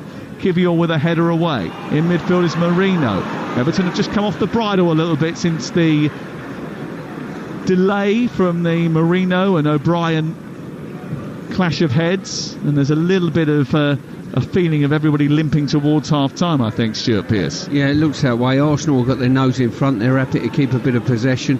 They've got the outlet here just in front of us with Trossard. I think O'Brien's narrowed his position off that much, obviously being a sort of central defender by trade. He's narrowed off to keep an eye on Marino, but that's giving Trossard a lot of room as an outlet this side. Here is Kivior on the edge of the penalty area away to our right. I mean, there's no point in limping towards half-time at this stage, bearing in mind there are 6 additional minutes to play. Kivior just weaves his way past Beto, whose attempt to close him down was half-hearted, and that's why you heard a few groans from Goodison Park. Waneri up the other end, trying to take on Patterson. Cross into the near post. It's over the top of the crossbar and just wide of the left-hand side. It goes out for a goal kick away to our left, and there is confirmation of those 6 minutes that will be added at the end of the first half. And they really do need a little bit more from Beto as the front man here, Everton. He has picked up really well under David Moyes. He's now Everton's joint top scorer this season with 8 goals, 6 in the Premier League. That despite making only 10 Premier League starts now this season. He has started every one of Everton's last 9 Premier League games. He's got 5 goals in that period. His best ever run in the side. He's got 5 in 5 at Goodison Park. He never started more than 3 successive Premier League games prior to the last 8-9 matches. Here is Jorginho, centre field again. Just sort of went up towards Beto. He didn't react quick enough, and there's a little bit of frustration from the crowd starting to creep in at Goodison Park this Saturday lunchtime. 46 minutes gone. Beautiful afternoon on Merseyside. Not a single cloud in the sky from our vantage point here up on the northwest of England. Wherever you are, thank you for choosing Talksport. If you're going out and about today, remember you can take the app, pair of Bluetooth headphones. If you've got maybe those new funky glasses where you can listen to things through the sort of bone conduction thing, you can just get out and about. No one will know you're listening to Talksport. They'll just think you're just being very sociable. You can pretend to be listening to the conversation if they're boring you, and just tune into Adrian Durham as he takes you around the grounds a little bit later on. Ball headed away by Tarkowski, picked up by Marino. Not that I'm talking from experience, of course. Here is Jorginho. You love a gadget, don't you, my friend? Yeah, I do, yeah. I've just got a fax machine. Have you? That's how far behind I am. I'm looking forward to someone faxing you. They probably would have faxed you from 1985. Here is Marino. Back infield it goes to Saliba. Up to Kivior. Ball being played around in the centre of the park. Goes back to Kivior once again. His elevated ball down the left-hand side. Looks to feed Trossard, who's in behind Tarkowski. He's into the penalty area. Skipped away from him. Poked it into the middle. Might run loose. Does come to Rice, who strikes it. And it bounces off Tarkowski, who got up and recovered really well. And Everton get it clear, but they've given it away again. And there's an air of frustration around Goodison as Arsenal take a grip on this game. Trossard still down inside the penalty area after the challenge from Tarkowski. Ball picked up by Beto, skips away from one challenge, gives it back to Garner. Garner Gay tries to move forward and push it into the path of Decore. Beto and Garner Gay getting each other's way. Rice gets hold of it. Marino goes down. Free kick given against Beto, and it's all a little bit scrappy. Well, we've got 2 Arsenal players down. Trossard from that previous effort. Tarkowski coming across and managed to get nothing on the ball, but looking at it, I think he got a little bit on Trossard. Marino's gone down as well, but he's up again. Well, any suggestion of a penalty as Tarkowski went in for this challenge, as Trossard looked to escape inside the box. I don't think his touch was brilliant. He did certainly impede Trossard, but I don't think there was too much contact. He got up really quickly, and the main contact, I think, inflicted by Pickford. But Marino is back on his feet again, and we have a free kick just short of the halfway line. We're probably going to have now about 9 minutes of additional time. Port Vale have scored 2 goals, 1 a penalty in the last 5 minutes in the first half away at Walsall. They were 1-0 up, they were 2-1 down, they're now 3-2 up at the Bescott Stadium. Ball kicked down the right-hand side by Arsenal, looking for Waneri. Cross comes Branthwaite, and he has... Well, he's Peter Cade that, hasn't he? Right out of the ground over on the far side. It's away for a throw-in. Yeah, he certainly has. This game's set up for Arsenal. Keep possession at the back, be nice and patient, and then pick that pass if they possibly can. maybe into the channels, as we've just seen for Trossard. Arsenal looking slightly better with Trossard on the left-hand side, wouldn't you say? Yeah, it's just sort of varied the approach of their attack, hasn't it? And he's been a little bit more incisive than Raheem Sterling was when he got the same sort of level of room. Well, the referee has just turned a blind eye to Sterling being pulled to the ground. Yes. And if a goal comes from this, that'll be interesting. Irabunam sends it wide to the left with a good crisp pass into Njai. His ball into Garner Gay wasn't particularly as effective, and then that invited a challenge from Saliba. The ball goes out for a throw over on the far side. Back in it comes with Jared Branthwaite. Midway inside the Arsenal half of the field, wide on the left-hand side. The ball is now with Nathan Patterson, back to Branthwaite, then into Tarkowski. Now Irabunam, who's been a pivotal figure for Everton so far, got a bit of room to manoeuvre, turns away from Jorginho, plays it left and into the path of Patterson.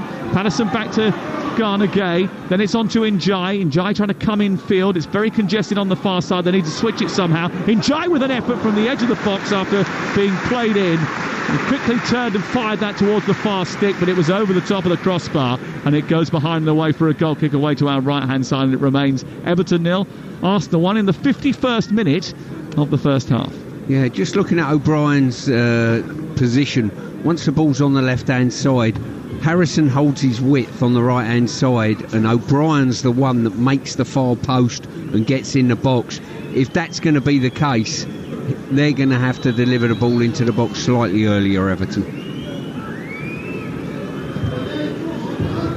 Goal kick, which Raya will take, might be the last act of the first 45 minutes. Here is Raya kicking it clear. Lots of people just have decided that they've had enough of the first half anyway, and certainly James Tarkowski is one of those. He's run straight over to Darren England to protest as Jorginho goes over to him as well. They had played 6 minutes of added time. A bit of frustration from some of the Everton supporters as well. Arsenal usually struggle at Goodison Park, but thanks to a goal from Leandro Trossard 39 minutes into that first 45 minutes, they are on top on what is their last trip to the famous old stadium. At half-time, Everton 0, Arsenal 1. Thank you very much, Sam. That was an interesting first half of football. Exciting for the majority. That last 10 minutes, I don't think we'll ever get back. However, Arsenal well on top. It was ping-pong, both sides with so many opportunities, but fair half-time score. Stu, in your opinion?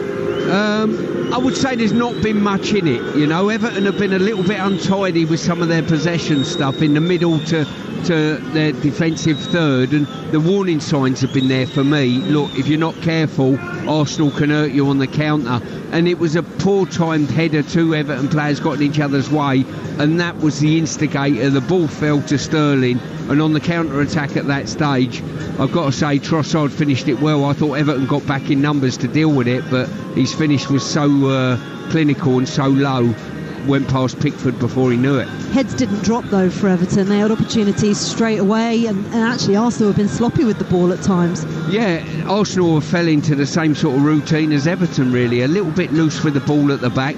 Everton have pressed pretty well in the main, you know, and got toes into things and turned things over. So listen, the game's still there. This game's in the balance. Everton ain't a team that are going to roll over for you, that is for sure. They're going to keep fighting. Arsenal might need another goal to finish this game off.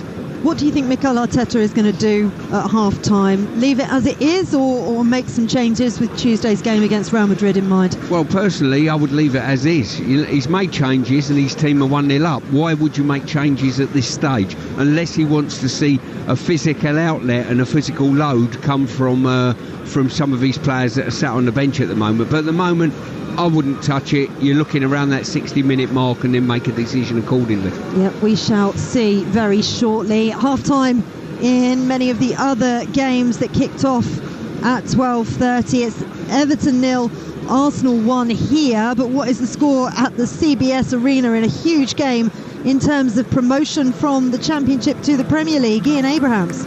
Coventry 1, Burnley 1. Burnley rarely concede, but they did inside 6 minutes here. Hadji Wright forcing the ball home from close range after Trafford had touched a Radoni drive onto the post, and a follow-up from Mason Clark was blocked. It looked like Wright was offside. In fact, it looked like he was the fat kid like me at school, gold hanging when he put the ball into the net, but the referee gave it, and after speaking to his assistant, so maybe he did get it right after all. Burnley were only behind 11 minutes when Cullen down the right-hand side squared for Jaden Anthony to sweep the ball into the back of the net. Wright missed the best chance after that for either side when 3 yards out. Inexplicably, he missed his kick and couldn't force the ball home. Stuart Pearce is with you, Faye. Coventry legends on the pitch here.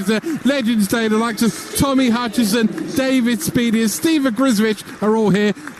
Poor old Stuart Pearce should be as well. He's with you. Half-time here, though. Coventry 1, Burnley 1. I'm grateful to have his company, and thank you very much. Elsewhere, Luton 1, Leeds 1 is a half-time score. That's our Coventry match over on Talksport 2. It's they're still playing. 10 minutes of added time at the Hawthorns, actually, currently. West Brom 0, Sunderland 1. Massive game that is as well in terms of promotion to the Premier League. In League 1, Reading 0, Wickham 1, and Wrexham 0, Burton 0, but Burton have been down to 10 players since Charlie Webster was sent off on 11 minutes, so an uphill battle for the relegation strugglers there. In League 2, it's Cheltenham 0, Doncaster 0. What a game at the Bescott Stadium, by the way.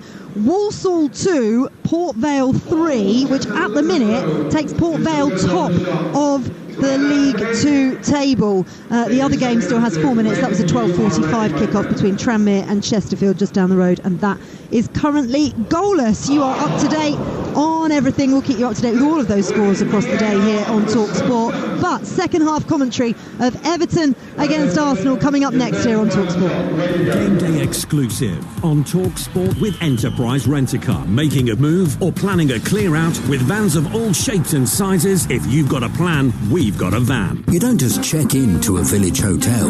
You work out. You jump in. You play on. You tuck in and drink up. Village Hotels, 33 locations with everything under one roof. A huge gym with pool and great membership opportunities. And a buzzing pub and grill with delicious food, ice-cold beers and live sport. Check out villagehotels.com and work out, stay, meet and play. Want a day off deciding what to eat? Sit back. Relax and let us do the thinking for you. And the cooking. And the cleaning. From salmon fillet Mondays to fish and chips Fridays. IKEA family members can try a different £3 dish of the day every weekday in store. IKEA, the wonderful everyday. T's and C's and exclusions apply. Find out more at ikea.co.uk. The season is shaping up, and whether they're going for glory or going down, it's all to play for. Get the ultimate football coverage with the Sun's free pull-out Goals! With the best writers pitchside for in-depth match reports, it's all about goals! And with unrivaled news from the Premier League to League 2, it has to be goals! Stay up to date on all the latest football action. Get your free copy of Goals every Saturday, Sunday and Monday, only in the Sun. We all fantasize about our perfect home. Watching the big game cozied up in the snug. Another 7-0 win! Balmy summer nights with the kids playing on the lawn. We're playing real-life football! But come on, this isn't real. Listen, if you're serious about making your fantasy a reality, find out what your home is worth instantly with a free online valuation estimate. Get real about moving. Get on the market. Most common time to obtain an online quote between 1st of April 2024 and 30th of June 2024 was under 3 minutes. Excludes Northern Ireland. The new £5 meal deal from McDonald's. Get a cheeseburger or mayo chicken, medium fries, 4 McNuggets and a medium soft drink for guess what? That's right, £5. Yeah! It's not called the £5 meal deal for nothing.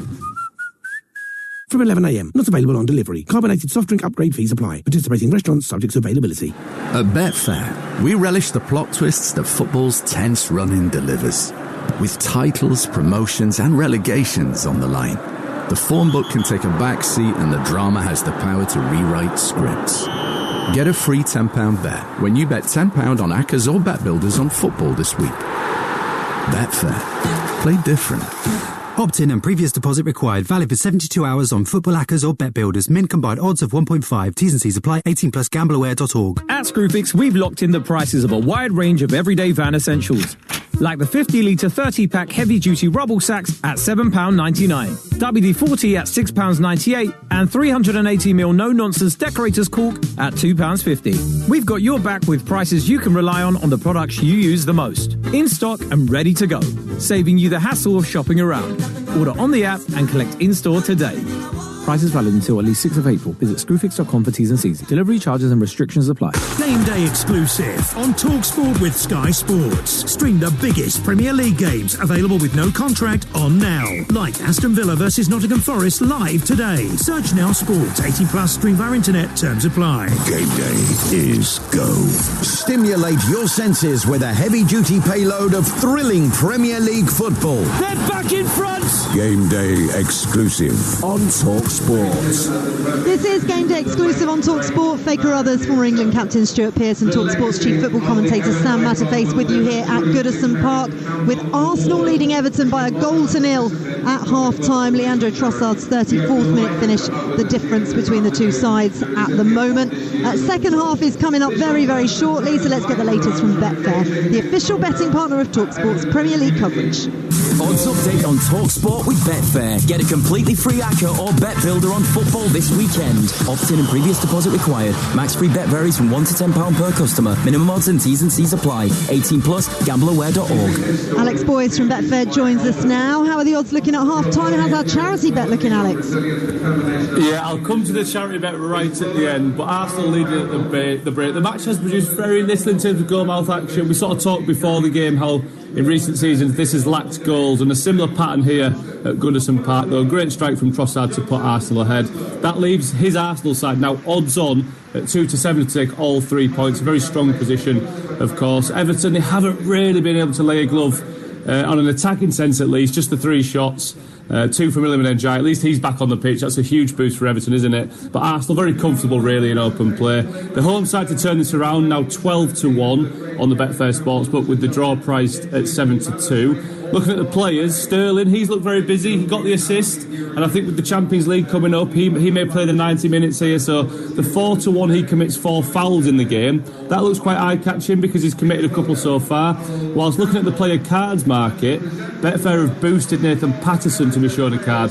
That's now 7 to 2. He has made a foul so far, and he may have to deal with Bukayo Saka at some point in the second half, which would only likely increase the chances of a booking coming his way. And on the charity bet there, not looking fantastic, I must say. We need Keyball to be booked. He has committed a foul, so hopefully he's in the referee's in the mind there, and he may get shown a card. We need under 2.5 goals, so only 1 more goal allowed there. And Beto to have a shot on target. He's been I've seen missing, I would say, so far in that first half. Yeah, it's been certainly quiet, that's for sure. Thank you, Alex. That odds update, all thanks to Betfair, returns accurate as of 10 minutes ago. For verification, see betfair.com. Over 18s only. Conditions apply. Go to gambleaware.org.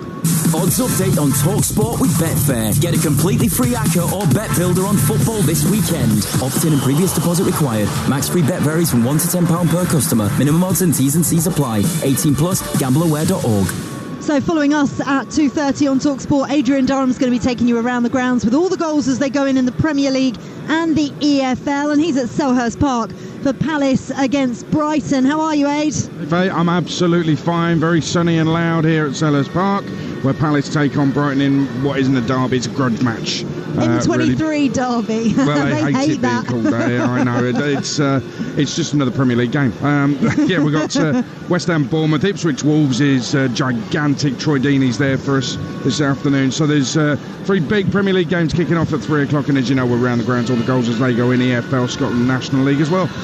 Yes, really looking forward to it. Plenty for you to talk about. Thank you very much. Over on Talksport 2, 3 o'clock, West Ham against Bournemouth is our live and exclusive commentary for you as well. It's been pretty quiet here at half-time in terms of players out warming up. The Everton substitutes have been warming up for the majority of the 15 minutes, but the Arsenal players only came out for about 2 minutes in total. So I wonder whether Mikel Arteta has brought them in to give them a bit of a game plan and make some changes at half-time. Stu, what do you think? He's not listening to me because he's taken off his headphones and he's not listening to me. I'm here now. Sam tapped me and wanted to have a little chat about something or other. Go ahead, sorry. I was just asking you about substitutions, potentially, because the Arsenal players didn't stay out for particularly long. I do take responsibility for distracting him, by the way. All right, you can answer it in that case, Sam. I think with the Arsenal substitutes, for Mikel Arteta, it's about managing this game, right? They're 1-0 up. They don't want to get any more injuries. They don't want to overstretch any of the players that have been left out today that will play on Tuesday night. So it is about managing the game, managing the expectations, and getting the job done. That's really it. For Everton, there isn't much to play for in the league. They ain't getting into Europe. They're not going to get relegated. We all know that. But there is a motivation for some of these players that they need to be part of David Moyes' plans. Well, some of them are out of contract, aren't they? A lot of them are. Come the summer. And it is going to be fascinating going forward, because he's spoken before about not wanting to lose the momentum that they had built up since he joined the club back again in January. And certainly this is the time of the season that those old cliches of the players being on the beach start to come out, and we get some funny games that bring up some strange results. No indication that these players aren't putting in full effort in this first half, and it was a pretty brutal and scrappy first half at times. It certainly was. Listen, both teams are at it, there's no doubt about that. You would say that this fixture probably, Arsenal were still chasing Liverpool, and they will do. But and I know that they're looking at the cup competition in Europe, and that is their main concern at this moment in time. But they'll be delighted they're 1-0 up in the game. They've got the opportunity to dictate the tempo of play and then pick Everton off on the counter-attack, and that might be their opportunity in the second half. Well, they are going to take off Ethan Nwaneri at half-time, and they are going to bring on Bukayo Saka. And they're also going to take off Raheem Sterling and bring on Gabriel Martinelli. What do you make of that? Well, listen, Saka, he might think he needs the minutes, that he would have had a plan for that. Nwaneri, I don't think's had a great impact in regard to that. Sterling, ditto.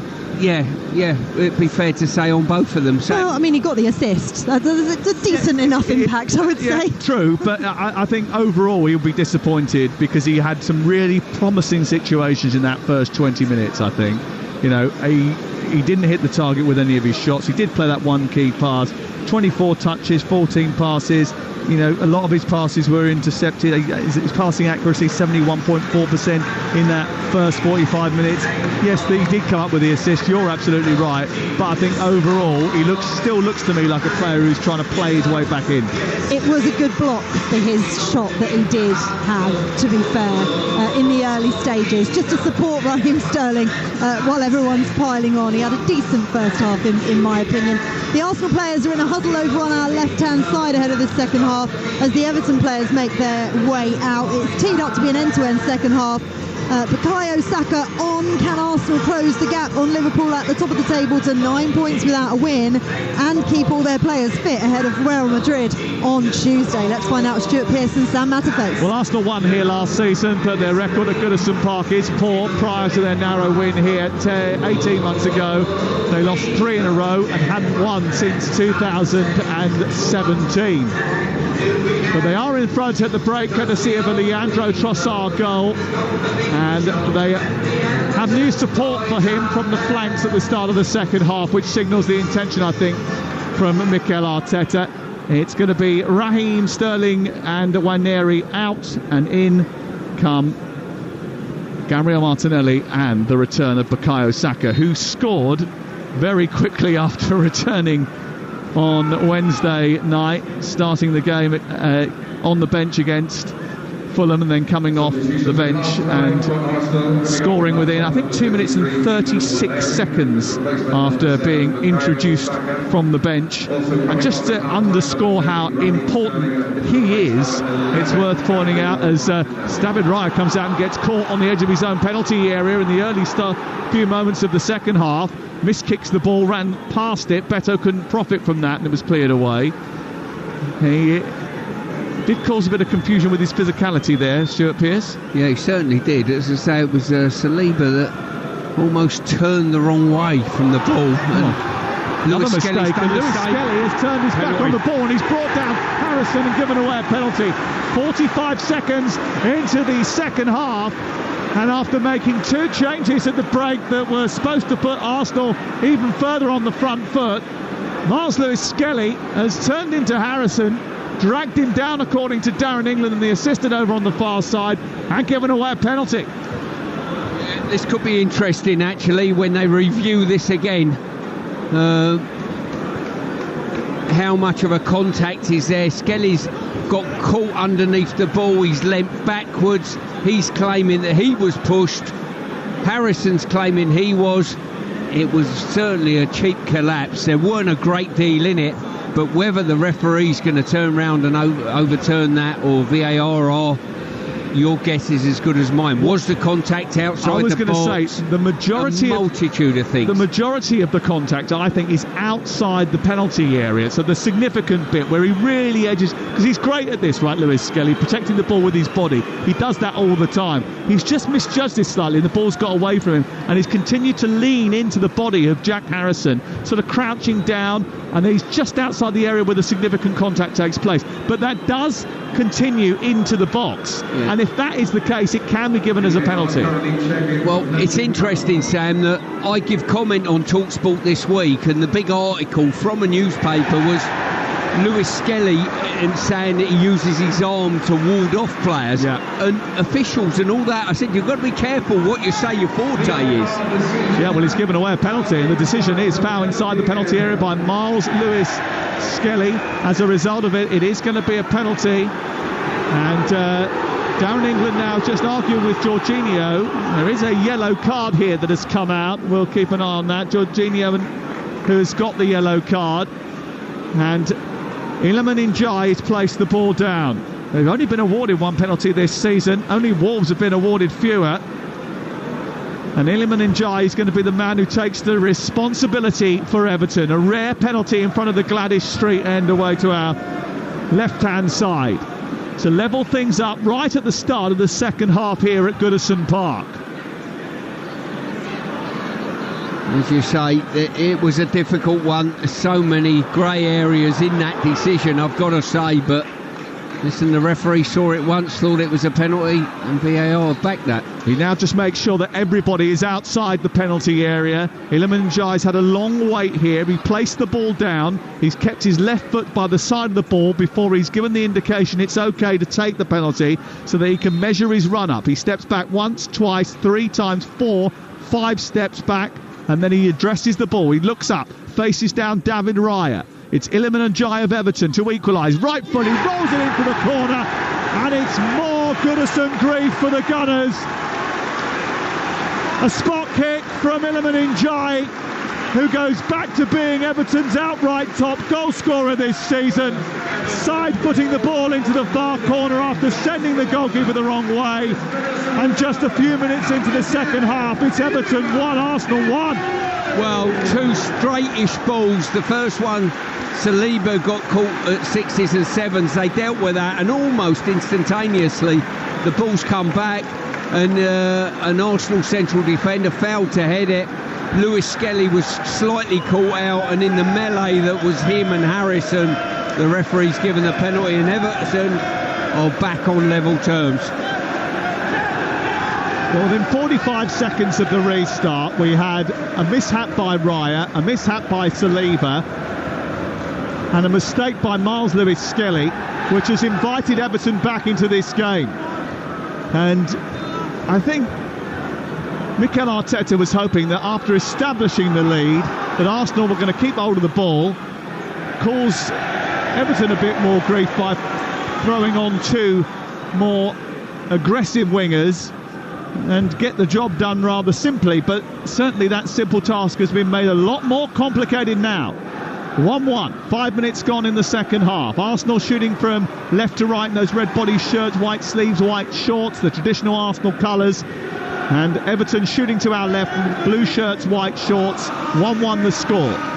The 2 11s, Pickford in goal for Everton. O'Brien, who's been booked, Tarkowski, Branthwaite, and Patterson the back 4. Harrison, Irabunam, Garnagay and Ndiaye, Doucouré and Beto. And here come Arsenal down the left-hand side with Martinelli, racing towards the edge of the penalty area. The Brazilian cuts back on his right foot, feeds it into the path of Kivior. Back to Martinelli again. O'Brien goes across towards him. He's down the left side of the box now, trying to get into the penalty area. Turns back, and nudges it into the path of the pole, who squares it towards Jorginho. And now it's collected by Ben White, who just dawdled on the ball and had it robbed from him. And Garnegay is away. And now, running at speed, is Doucouré towards the edge of the box. Shoots left-footed low to the goalkeeper's right. He makes a really good save, David Raya, who gets down brilliantly and pushes it wide of the goal.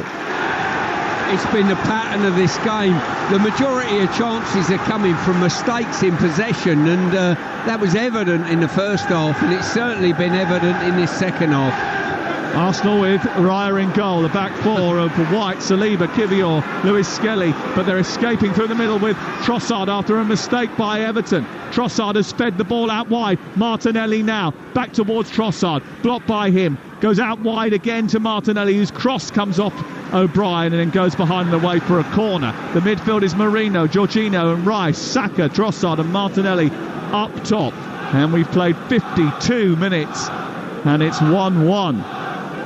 And the referee deemed that the contact was sufficient for a penalty inside the area, and that was checked and confirmed by the VAR. That's what we're being told. And that was why Lewis Skelly was punished, and why Arsenal now have been pegged back. Here's the corner, far side, which Rice is going to take in front of the Arsenal supporters in the Bullen's Road stand. It will be the England international to swirl it in right-footed. They've backloaded the back post once again. Marino is on the penalty spot. It's a poor delivery by Rice, and we don't say that very often when it comes to set pieces. He's got it back again, over on the far side from Jorginho. Then Lewis Skelly on the edge of the box, comes into the area now, feeds it towards Bukayo Saka, who cracks one, and it's stopped by a combination of O'Brien and I think Jakob Kivior, who was up there in an advanced position. One by Saka on the near side under pressure from Harrison. He travels infield, holds off Harrison, then flicks the ball infield. Plays it to the Miles Lewis Skelly. Further wide it goes to Martinelli, who's had a lot of the ball since coming on. Comes infield, plays a lovely reverse ball in towards Rice. It's just a little bit on the stretch. Across goes Tarkowski and dabs it behind it. It's out for a corner kick, far side. Yeah, second half, Sam, is following the same vein. A lot of entries into the box. Not too many clear-cut efforts at this moment in time, but forcing a multitude of set plays. Burnley take a 2-1 lead in the second half at Coventry City. Jadon Anthony with his second goal of the match. Scott Parker's side, as things stand, poised to go top of the Championship ahead of Sheffield United's game later this afternoon. Here is the corner far side for Arsenal, who led and now have been pegged back. It's 1-1, 54 minutes gone. Right-footed, the ball is deep towards the far post. It's volleyed by Trossard, who is trying to make himself a bit of space, but it was a half-hearted effort, really, and it goes into the park end and away for a goal kick away to our right. It's 1-1. Right, let's go round the grounds for our 3 p.m. kickoff. Some team news already in at the start at Portman Road. Dave Rowe. Very straightforward here. Ipswich 9 points behind Wolves, and for the first time in the league this season they are unchanged. That's after the win at Bournemouth. Wolves also won in midweek against West Ham, and they are unchanged for a 4th league game running. Let's go off to Selhurst Park, where they've got new speakers and they are very loud apparently, so very difficult for Ollie Klink to make himself heard. Very, very loud, Sam, but I have got the team news. One change for Palace from their draw with Saints. Daichi Kamada comes in for Nathaniel Klein, who drops to the bench. There are 4 changes for Brighton from their loss to Villa. Out go Ayari, Gruder, Adingra and Pedro. In come Baleba, O'Reilly, Minter and Welbeck. Almost another Rick from Raya, who decided to do a Cruyff turn on the edge of his own penalty area in the presence of Beto and almost had the ball pinched from his toes. Yeah, I'm not sure whether teams are taking too much of a chance, or alternatively the pressing's good as well. You know, I know Declan Rice in an Arsenal shirt presses very aggressively, but I also think Beto and Doucouré have pressed aggressively as well. You certainly have. You could hear those speakers, by the way, towards the end of Ollie's report there, couldn't you? Apparently those new Selhurst Park accessories also block most of the press box vision of the goal away to the left-hand side, which is always helpful.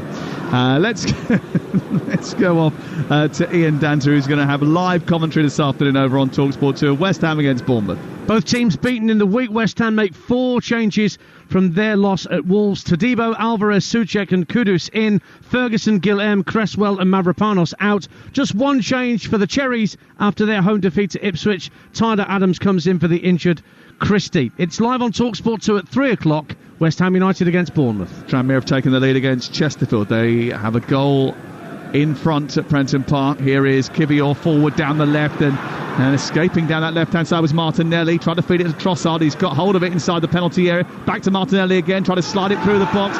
Comes back out after a deflection, and White has picked it up edge of the penalty area. Now on the wide right-hand side with Saka, who feeds it to Jorginho. Jorginho dispossessed by Ndiaye, and it was a wild challenge by Iliman Ndiaye, the Senegalese international. I think completely missing the ball there and contacting Jorginho's right leg. He went down, and it's going to be a free kick right on the edge of the penalty area for Arsenal. Yeah, as I say, Ndiaye's just got out really quickly, trying to block a potential shot, and just over-exaggerated. Jorginho moved the ball rather quickly, and it just called him out. Yep, free kick, and Saka standing over it, and he has placed the ball down, scored off the bench for his first appearance since the 21st of December. And that goal only his 3rd headed goal of his 53 Premier League strikes for Arsenal. He's standing over this free kick as now Jorginho and Martinelli try to obscure the view of Jordan Pickford as he lines up his wall. Darren England has told them to go away and stop being so disruptive. Yeah, I can't believe that the referee's telling the Arsenal players they can't stand wherever they want on the pitch. Arsenal haven't scored a direct free kick since 2021. It was Martin Ødegaard away at Burnley the last time they converted from a dead ball situation like this, but Rice and Saka are standing over it. I'll tell you what, Pickford's give himself a lot to do if they get that up and down easily. And he was caught out against Manchester United, if you remember, Sam, wasn't he? He was, and Saka going for that side. There's a 4-man wall and then a 3-man Arsenal appendage just tagged on the end, which might duck out the way here. Saka steps up just right of centre, edge of the penalty area, drives the wall towards the near post, blocked by the backside of Merino and cleared away. Back in by Saka, right-footed, headed away by O'Brien, and then helped further on by Jorginho. Kivior heads it into the air. The ball is cleared eventually, and it bounces to halfway. And Everton now look to escape. Beto flicks it. In fact, it was Takuro flicked it to Beto. Beto couldn't chase it down. It goes back to the goalkeeper Raya, who's under pressure from a ball which was played into Kivior, who's sandwiched between Beto and Doucouré, and it goes all the way back to Raya once again. And there's a little bit more energy about that forward press from Everton at the start of the second half. 59 minutes gone. Arsenal were in front, but they're pegged back now. But they're coming forward with Saka down the right-hand side, trying to get beyond Patterson. He runs up and teases him, comes infield, plays it against Ndiaye. Swept back by Doucouré into the path of Idrissa Gana Gueye, and now Ndiaye is trying to escape over halfway. Ben White making up the ground, takes him towards the near touchline, pushed him to the floor, gives away a free kick. Here's Stuart Pearce. Yeah, just a pet hate of mine. Free kicks. You've set a free kick up, really good shooting situation. The people that you tell if you're Saka are the ones that are creating a block on the end of the wall. How can that ball hit Merino up the backside? How can he block your free kick? You must tell him which way to go and which way to get out the way. Surely. You would have thought. And sorry, could you just rephrase that? Because you did say it was your pet hate, and we've already given these things a nickname. They're Pearce's pet peeves. They are. It's a peeve, and it's a big, big peeve as well. Crikey, who thought we'd be talking about pet peeves and backsides at this time on a Saturday lunchtime? Here is Ndiaye away to our left-hand side, taking the free kick just in from the touchline. It's actually going to leave that for Harrison, who floats it. Delivery towards the far post, headed away by Arsenal, collected by Tarkowski. Comes back to Irabunum. He tries to flick the ball in field but loses it. Miles Lewis-Skelly clears it, collides with Irabunum, and that left a little bit on Miles Lewis-Skelly, but the ball's miles away now at the other end of the pitch. And I think there's going to be a substitution here in the next few moments. Ball cleared by Saliba, up to Declan Rice, who allows it to bounce and come across his body, but Iliman Ndiaye funneled back brilliantly and then slipped and gave the ball away. Referee came to his rescue, suggesting that Rice had pulled him back. Then Everton wanted to get on with it and play on, and the referee wouldn't allow them to do so. I've got to say, Everton's work rate's been magnificent. They've nipped in, they've won things. The front two have started it and dictated it in Beto and Decore, but the whole of the team, they've worked so tirelessly. Ben White, who has only played 4 times since November the 10th due to knee surgery, has been replaced. Urian Timber, who came off after injury in midweek, is on to play for Arsenal and goes in at right back as a direct replacement. Here's Idrissa Gana Gueye as Everton come forward up to the left edge of the penalty area, feeds it into Iliman Ndiaye, the goal scorer. Tries to turn away and forces the ball back round the corner, and it's very good. In fact, it's very impressive. Comes back to the edge of the box now, and it's with Decore, who tries to feed it back to Marino, and by accident, and Marino gets it clear for Arsenal, and then up to Lewis Skelly, who does brilliantly and bounds past Harrison, uses his arms to hold him off, and then charges forward. He's still going, and he's stopped in his tracks by Tarkowski. That's going to be a free kick and a yellow card for Tarkowski as well. It was a swashbuckling run from Miles Lewis Skelly, who was holding off all comers. A really good dart to drag his team up the pitch.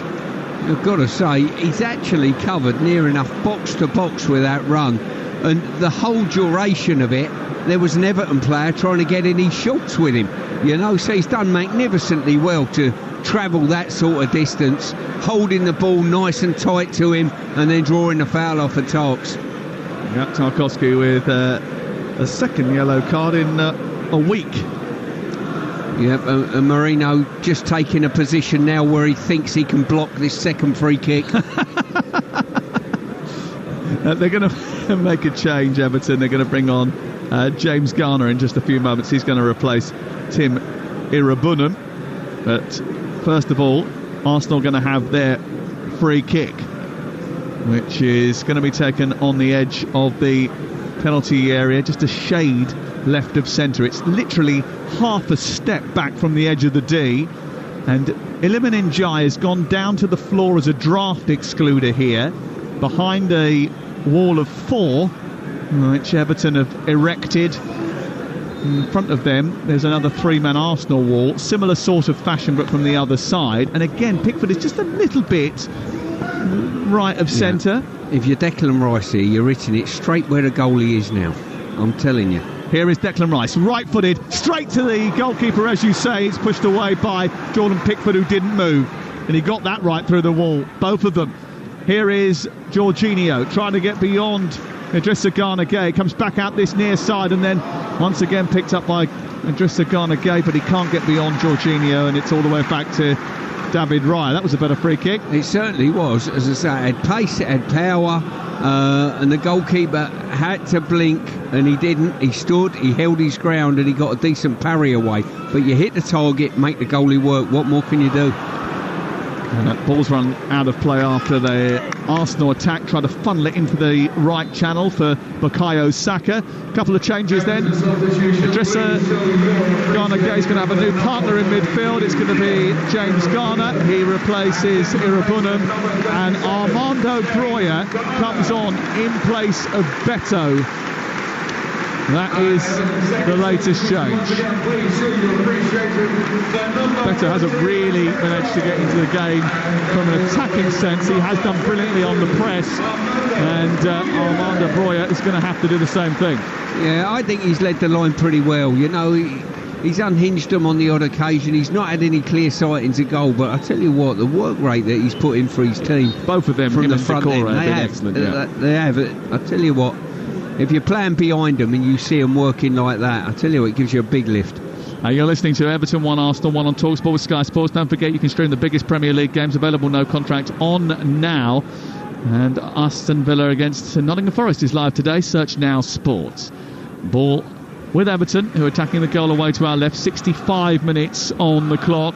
It's 1-1. at Goodison Park, and the ball has been sent over the top for Iliman Ndiaye. Timber does well to hold him off, but maybe a little bit too physically. Eventually wrestles him to the ground and gives away a free kick. And this is 6 or 7 yards, maybe a little bit further than that, 8 yards back from the edge of the penalty area. Timber is penalised, and it's another Everton free kick. Ladies and gentlemen, total attendance. Yeah, good opportunity here. I find it quite strange actually, because on these widths where Everton have had free kicks both left and right, they've loaded up the attacking force so far away. It's incredible. For me, they're giving themselves a little too much to do, personally speaking. Well, Arsenal, as I mentioned earlier, still top ranked for set-piece goals, but they've come off the bridle in terms of corners recently. Everton have scored 13 of their 32 Premier League goals before today from set-pieces, the highest ratio in the league. Here's Harrison in towards the near post, and Trossard gets across that near post and heads the ball behind and away for a corner. Another set-piece. Yeah, really shallow ball, and Arsenal just getting across and clearing the any particular danger on that. Still feel as though the Everton players are lining up too far away from between the goalposts. That's where the goals are going to be scored. Why would they be doing that? I don't know. I think whether they're doing it to free up space in front of them, if they think they can make the ground up, or get seconds, as in big diagonal and head it back for a second. I always like that in-swing of it. It's more difficult to deal with and defend. A bit pushing and shoving inside the penalty area. We now reset for a corner kick, which will be taken by James Garner, left-hand side. And more movement inside the box, more fouls inside the box. Another stoppage. Timber goes down. The referee, I think he's going to say, take it again, is he? I think he's having a chat with Tarkowski and Timber. I mean, Timber's collapsed to the ground, well, with the shout of Timber from basically from the crowd. Tarkowski's pleading his case to the referee. Breuer was being held by Trossard at the near post. I think that was more significant, actually. Yeah. Holding him round the waist. And they're a little bit fortunate there, Arsenal. Got a little bit handsy, the goal scorer for the Gunners. Here is the corner kick to be spotted and retaken by James Garner in front of the Gladys Street, right-footed, right under the goalkeeper's crossbar, and it almost caught him out, and he had to backpedal, and he grabbed it well. And then David Raya attempting to kick, doesn't get much contact on it, and it's sent forward again by the Doucouré. Now it breaks for Marino, who pokes it down towards the right, and Declan Rice is challenged by Iliman Ndiaye, another one whose work rate has been really impressive in the 68 minutes that we've seen so far. 1-1. Yeah, as I say, you can see why Everton have been in all the games since Moyes' been here, to be fair. They've been grafting the team, they got good organisation, good shape. They lack maybe with that little bit of front end creating chances, but the work rate is there for all to see. Tranmere 2, Chesterfield 0 in League 2, and in League 1, significant goal. Wrexham take the lead at home to 10-man Burton. Stephen Fletcher with a penalty. Head injury for Marino. Yeah, I think we've got Odegaard warming up down there as well, about to come on, Sam. Yeah, Marino getting patched up again, more Vaseline, and now a big bit of industrial tape, a new jersey as well he's got to put on, Mikel Marino, before he can continue. And then we have a goal kick for Everton away to our right-hand side. There's been some fascinating matches between these two over the course of the last few years. Arsenal won here last season, but that record prior to that has been pretty poor. Tarkowski got the winner in February 2023. Richarlison and Damari Gray helped Everton to fight back from 1-0 down in December 2021 here. Remember, Arsenal were 1-0 in front here before the turning of the tide at the start of the second half. Yerry Mina scored his customary stroke of half-time goal against Arsenal in a 2-1 win in December 2020. Liverpool will always hold great memories for Arsenal, but in all competitions, Arsenal have won just 3 of their last 26 away games on Merseyside. They're making a change here. Odegaard coming on, and off comes Jorginho, captain for captain. Change number 4 for Mikel Arteta. Yeah, the more the changes come for Arsenal, the more the goal scorers are starting to filter from the bench onto the pitch. Goal scorers, creators. Declan Declan Rice will just sit back now and play more point down. Well, it's fascinating. Everton were always going to be difficult opponents this afternoon. They can always be relied upon to compete at Goodison Park. They've lost just 2 of the last 13 Premier League matches here. But here is Martinelli trying to increase that number. Moving down the left, blocked by James Garner, who swivels from the right fullback position and hacks it upfield. Goes out of play and away for a throw-in. And Arsenal have it midway inside Everton territory. 71 minutes on the clock. Ball infield. Given to Martinelli. Picked up by Miles Lewis-Skelly. Tries to hold off James Harrison, who crosses the ball into the box, and it goes behind and away for a goal kick away to our right. Did you spot something there? No, just looking down the technical area. Alan Irving's just come out to join David Moyes. The experience them pair have got. Wow. Incredible. I know that Irv's just been away with the Scottish team as well. Part of the coaching set-up there. Been together for a long time as well, haven't they? In certain different guises, obviously here at Everton, but at West Ham and beyond. And I think he sort of stepped away for a little bit, didn't he, Alan Irvine, and then came back again?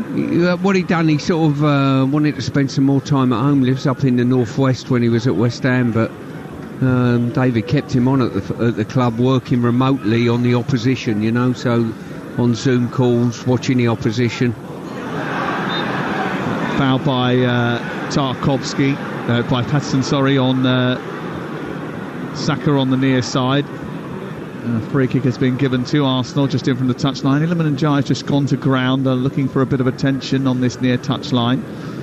Here's going to be a free kick to Arsenal, and a little one of those special magic nutritional gels has been tossed on for the Senegalese forward. I think we might need them in the commentary box on occasion, you know, with this extra time we have to keep especially trawling through. What did we have there? 8 minutes at the start of the at the end of the first half. We're probably going to get a good few more added on here. Maybe that should be the job of the producer, to bring those energy gels. I mean, he has been bringing chocolate with him, which is pretty... He's consistent with his chocolate. He's pretty good with his chocolate. He's our salamander, there is no doubt. He's pretty good with that. Here is the free kick on the right-hand side. It's going to be taken by Rice, right-footed, deep towards the far post. It's over the top of everybody and goes out on the far side. Left by Trossard, will go out for a throw. Problem is, I'm watching him wait a little bit now, so I have to turn down the boost at half-time. I didn't turn it down. What are you suggesting? No. Have you I've been Pardewed, though. He's told me I've got to work a little bit on my fitness. So. Oh, is that right? Yeah. Njai's still down, and more treatment is coming his way. I can tell you that Reading are leading at Wycombe by 1-0. Wrexham have doubled their lead against Burton 2-0 as they look for automatic promotion once again. And we'll have all the goals as they go in from around the grounds. Adrian Durham on air at 2:30 this afternoon when we finish here. We'll try and bring you the interviews with David Moyes and Mikel Arteta straight into that programme as soon as we can. Njai, I don't think he's going to be able to continue. He's going to be replaced now. And Charlie Alcaraz is going to come on. I think Ashley Young as well is being ready down there, Sam. And he's going to replace Patterson and left full back. Ashley Young for Nathan Patterson. And Charlie Alcaraz for Iliman Ndiaye, who I think has become pretty popular here. Scored his first goal since February the 1st when he netted against Leicester with that penalty that equalised this game, levelled things up just after half-time. Alcaraz, I think, has been a useful acquisition since signing from Flamengo. And Kieran Tierney is going to replace Miles Lewis-Skelly in the final change. Do you know what's fascinating about that, Stuart? It's not necessarily that it says anything about Kieran Tierney or Miles Lewis-Skelly, but what it also does is just highlight how much Oleg Zinchenko has fallen down the pecking order. Yeah, it certainly does. He was integral when he first come to the club, but he's been marginalised. He might be one of those that moves on come the summer. All 5 changes made by Mikel Arteta with 15 to go in the breeze on Merseyside.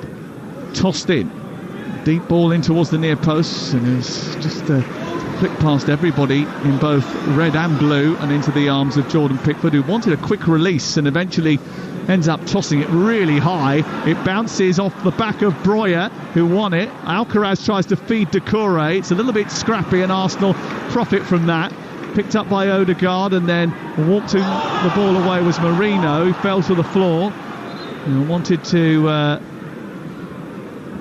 immediately be given the free kick. He touched it with his hands, and he was eventually given that free kick, and it still remains Everton 1, Arsenal 1. And the latest odds come from Betfair, the official betting partner of Talksport's Premier League coverage. Right now you can get Everton at 13-2, Arsenal at 7-4. The draw is 11-8. Here's Trossard through the centre, edge of the box, right-footed shot, and it's tossed over the bar by Pickford, who dives to his right and fingertips it over. I think that would have been pulled back anyway.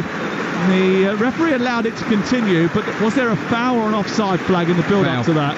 I think it was a foul on Branthwaite. Yeah, he's pulled back the foul. I don't know why he played on, but he just has, because it ended up being a one-on-one with Trossard. He went down cheaply, to be fair, but I've got to say, that was an outstanding showreel save there by Pickford. Magnificent with his right foot at point-blank range, with his right hand. Really Brilliant good save.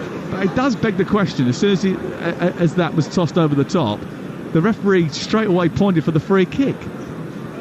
Yeah. You don't usually allow it to go on for that, do you? No, I don't know why he's allowed it going on, but it was worth it just to see the save from Pickford, to be honest. It certainly was. 13 minutes to go. I mentioned that Everton are 13-2 to win the game. Arsenal 7-4. The draw 11-8 on. It's all thanks to Betfair, paying out on winning bets at 90 minutes with 90-minute guarantee. Terms and conditions apply. 18+. BeGambleAware.org. Here is Trossard. Scored the opener for Arsenal, and then has subsequently seen that lead scrubbed out by the penalty from Iliman Ndiaye. Here is Timber running in field and getting it back to David Raya. And this has been the issue really for Arsenal, hasn't it? You know, winning games like this, games that if you're going to win the title, you're going to have to win. You get in front, you hold on to that lead, you don't get paid back. They've won a lot of games this season. They don't lose very many at all, but they've probably drawn just too many matches over the course of the whole season to stop them from challenging Liverpool. Yeah, they've not had the opportunity in this second half to get into a routine and a pattern. The goal comes so instantaneously within less than a minute. Timber has been found by Odegaard down by the right side. He just went a little bit too far beyond the white line. It's cleared away. Again, the referee allowing things to go despite the fact that the linesman had flagged that the ball was out of play. I'm not sure that went out, you know. That was tight. Unless it's come out on the curl of the ball in the air. And gone back in again. Yeah. It seems to me as though both teams will be quite happy to take a point and move on here. Arsenal have made some changes. No injuries from what we can see by eye. They'll be pleased with that. And Everton as well, going a goal down against Arsenal. Be pleased they're back in the game. I think both would take a point and move on. James Garner wanted to take a quick free kick, and Breuer had gone down the left-hand side and got into the penalty area and thought that he was going to profit from it. The referee pulled it back. I'm pleased to see. I don't know whether at St George's Park the referees and officials go through a charades training. You know, like they have to sort of do a charade to show exactly why they've given the free kick there. Did you get it? Yeah, well, it was very good. It was a good charade. Could do like a special, couldn't they, on YouTube? Referees give us a clue. Yeah, tell us the decision. And we've got a guess by your body motion. What a show that was. Give us a clue. Free kick just left of the centre circle for Everton, tossed towards the far post where Tarkowski is miles wide of the sort of impact area, and that's not going to cause Arsenal any grief. It goes behind eventually for a goal kick, and that sort of highlights what Stuart was saying earlier. Talked about taking a point. I'll tell you who won't be happy taking a point today. Leeds United away at beleaguered Luton. 1-1 the score there. 3 minutes to go over on Talksport 2. If they don't win that, having dropped the goalkeeper today, then there is every opportunity for Burnley, well, who will go top of the table briefly, and Sheffield United to nudge them out of the automatic promotion places. And that's becoming a little bit more frustrating for Farke. Remember at the end of last season when they really struggled in the last 11 games and then ended up in the playoffs and then froze against Southampton? Well, they don't want to be doing so again. All the playoffs are only on Talksport, by the way. And Scotty Parker, the job he's done at Burnley. Terrific. He gets them up, or even as champions even. It's a possibility. Here is Kivior up to halfway. Helping it on and into the path now of Kieran Tierney. Then back to Kivior once again. And what are we in now? 81st minute here. As we watch Arsenal progress down that left-hand side. Martinelli twirls away from O'Brien, then gives it back towards the far edge of the playing surface where Marino has dropped in to receive it and then help it back, and then it goes to halfway and then into midfield where Trossard takes control. He just nudges it infield to Declan Rice, then square onto Timber. Timber has got in front of him Saka, who's made an outside to inside run, but then he sort of tripped over as he ran into Doucouré, got a free kick, pretty cheap one really. And Arsenal look to move the ball to the other side of the field now. Tierney back to Kivior. Kivior being watched by Broja. And then across goes Martinelli. Skips away from O'Brien but can't get away from Tarkowski. But a good bit of backing up from Tierney, who then fed it into Marino, who saw the ball swept away from him by Garner. It's out for a throw over on the far side. 11 points will be the difference after tonight to the top of the table for Arsenal. I think they already knew that the title would have gone, but certainly it would have definitely be gone after this, because it means that Liverpool may well then, I think, now I haven't done my calculations completely here, but I think if it stays like this and Liverpool win the rest of their games, they might be able to win the title against Spurs on FA Cup semi-final weekend. Here the ball is with Tierney, who's gone on the underlap in towards the near post, and it's picked up by Odegaard, who tries to turn and shoot but didn't really get hold of it and sort of scuffed it into the ground, and it went well wide. They're getting a little bit of room on that left-hand side for Arsenal, and as say, O'Brien probably not engaging his wide player quickly enough, and an opportunity to feed a pass in behind him. Cleared by Pickford, high up over the halfway line. Headed away by Tierney. Into the path of Martinelli. Martinelli forward. It's up to Trossard, who felt he was bumped off the ball. Royer takes over. And across comes Kieran Tierney and puts the ball out of play and away for a throw over on the far side. A 27-year-old Scotsman who actually played twice for Steve Clarke's team in the international break in the 2 games in the Nations League against Greece. The first one, which was, it wasn't a great performance, but it was a great result. The second one was neither. They've been relegated to League B as a result. Here is Harrison. Jack Harrison on the far side, dispossessed by Marino. Good tackle by him. 6 minutes to go. Arsenal's away form since the start of 2024 has been better than anyone else's. More points and fewer goals conceded than anyone else. But they are going to drop 2 points here, and that will put smiles on the faces of those on the other side of Stanley Park. Here on the left-hand side is Martinelli, though, trying to get into the box. A right-footed shot, brilliantly saved by Jordan Pickford and pushed over the bar and out for a corner. Excellent direct running from Gabriel Martinelli, cutting in on his right foot, driving the ball towards the far post, and Pickford with a good diving save to his left. Well, I've got to say, Pickford's pulled off a brilliant save with his right hand that was ruled for a foul earlier, and now this time with his left hand, brilliant save.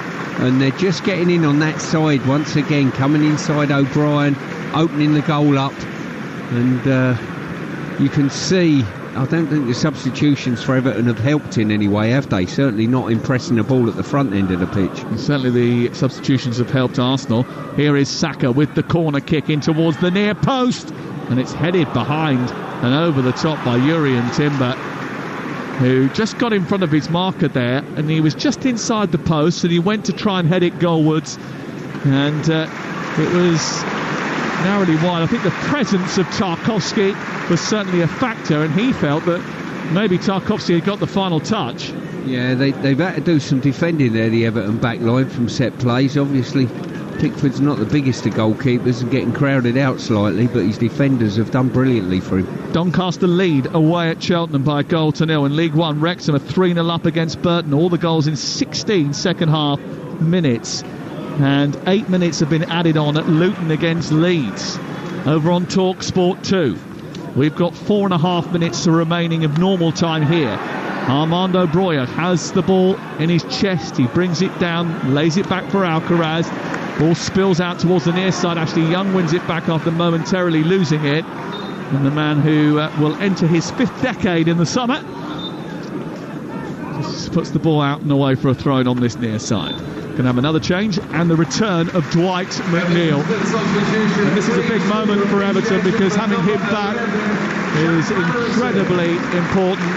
The man who's got 4 goals this season. He hasn't played since December the 4th due to a knee injury that required minor surgery, but he is back and he is in for the last 4 minutes of the game, and he will be an asset going forward, Stuart Pearce. Well, when we talked earlier about Arsenal and Arsenal with injury problems. When you think, Calvert-Lewin, how continually injured he's been, Broja's been out. Broja's been out.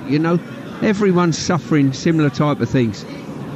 Certainly are, to greater or lesser degrees, and obviously the smaller squad you have, the more of an impact it has, and that's something that Arsenal will look to address with their new sporting director in the summer, and certainly something that David Moyes and the team here are going to be working on as well, with the Friedkin group taking control of the club before they move into the Bramley Moore Dock Stadium at the beginning of next season. And the delaying of the restart over on the far side by Charlie Alcaraz has given him a yellow card now. Yeah, as I say, the work rate from Everton, or certain individuals, it's just diminished a little bit, and that's brought Arsenal back into the game. The game might look as though it's meandering to a 1-1 and a draw, but I wouldn't rule that out at this stage. Late goals always happen at Goodison Park, that is for sure. And I was actually looking at the number of late goals that Everton have scored recently at Goodison Park.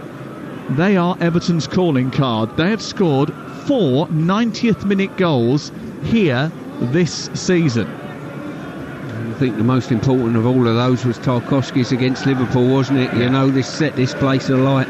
We were here that night and the roof nearly came off. Here is the throw-in from the far side, dealt with by Arsenal, and then picked up by Timber, 5 yards short of the 18-yard box, and Arsenal on the attack now, over on the left-hand side with Martinelli. Martinelli, who's been a good positive influence on the game, cutting the ball back to Tierney, whose cross is good, into Marino, it's over the bar. It was a great chance and a clear free header inside the penalty area for Mikel Merino, who's made a habit of stealing in and winning games for Arsenal in recent times, and he's come oh so close to doing it again. Well, I've got to say, Arsenal there built up, pinned Everton back, and they had 5 players within the width of the goalpost when that ball come in, and it's a numbers game at that stage. If you find someone's head and that and get decent contact, all well and good. He just couldn't get enough sort of bend on the ball. Yeah, ended up going wide of goal as we go into the final minute of the game. Away by Saka from the centre circle, hoisting it into the air. Tarkowski felt he was fouled. Well, they've come away with the ball here again, and that's twice now that Everton have been sort of denied the taking of a quick free kick, or even playing the advantage there, because the ball dropped kindly for Idrissa Gana Gueye, and if he could have fed Broja, he was away.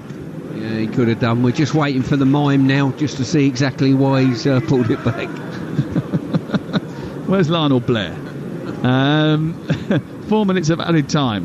You have to be of a certain age to know that. You're listening to Everton 1 Arsenal, 1 on Talksport with Enterprise Rent-A-Car. Whether you're on holiday, at home or away in the summer, Enterprise has locations all over Europe and a vehicle that's just right for you. Free kick, long, out towards this near side. Tarkowski keeps it in the corner and then sends the ball in towards the near post, but he couldn't wrap his foot around it, and it goes straight out of play and away for a goal kick. And interestingly again, the ball was aimed to Tarkowski so wide outside the penalty area. What was the point of it? Well, exactly, and Tarkowski's so isolated, so if he gets first contact header, the best he can do is head it to the edge of the side of the box, not even back into the danger zone. Saka going down the right and looking to latch on to the end of a long ball. Remember, Arsenal against Real Madrid Tuesday night. That's going to be the focus for Mikel Arteta, especially now with even more points dropped in this Premier League. It does mean that on the 27th of April, FA Cup semi-final day, when they play Spurs Liverpool, they can win the title. Here, Breuer trying to get beyond Kivior after a header from Charlie Alcaraz. Kivior comes across and puts it out of play. It's away for a throwing level with the edge of the penalty area. Maybe Everton can finish strongly and inflict further damage. Doncaster 2-0 up in League 2. Here the throw-in to be taken over on the far side. It's still 1-1 at Kenilworth Road. A crucial point for Luton at the bottom of the table, and a crucial 2 points dropped by Leeds in the context of promotion. Ball tossed in towards the near post, flicked into the air by James Tarkowski, but it using his arm, was he? The referee's given a free kick against him, and it's back with Arsenal once again away to our left-hand side. Arsenal's poor record at Goodison Park going to continue. Only 3 wins now in 27 trips to Merseyside. Both Liverpool and Everton proving to be forms in their side. And they will feel that they should have maybe come up with better in front of goal, especially with the attacking talent they've had on in the second half. That slip at the beginning of this period has certainly cost them dear. Saliba, in front of the 18-yard box, flies the ball to the left, taken down by Tierney. Tierney out of the sky, looks up. Marino's made a run in the inside left channel, but Trossard has collected it, dropping a little bit deeper to do so. Now played into Saliba once again. Odegaard now takes over, funnels the ball out wide. Saka in the right wing position, looking to get beyond Doucouré and Ashley Young. He comes in towards Rice, who scoops it over the top. Jurrien Timber tries to latch onto it. It's headed away by Young, back into Saliba, now to Saka inside the box, miscontrolled it. Young is across there, it's put behind, it's out for a corner late on in the game. 93 minutes, Saka to take it near side. Is this the last chance that Arsenal are going to get in the game? Full-time Coventry 1, Burnley 2. Burnley top of the Championship, full-time at Kenilworth Road. It's Luton 1, Leeds United 1. Another batch of drop points by Daniel Farke's men away from home. Here is the corner to be taken by Saka in front of the Park stand away to our right, in just the shadow of that Park stand. Much of the pitch basking in sunshine. That is not. It's a poor delivery. Near post, low and hard, but it's cut out by Ashley Young.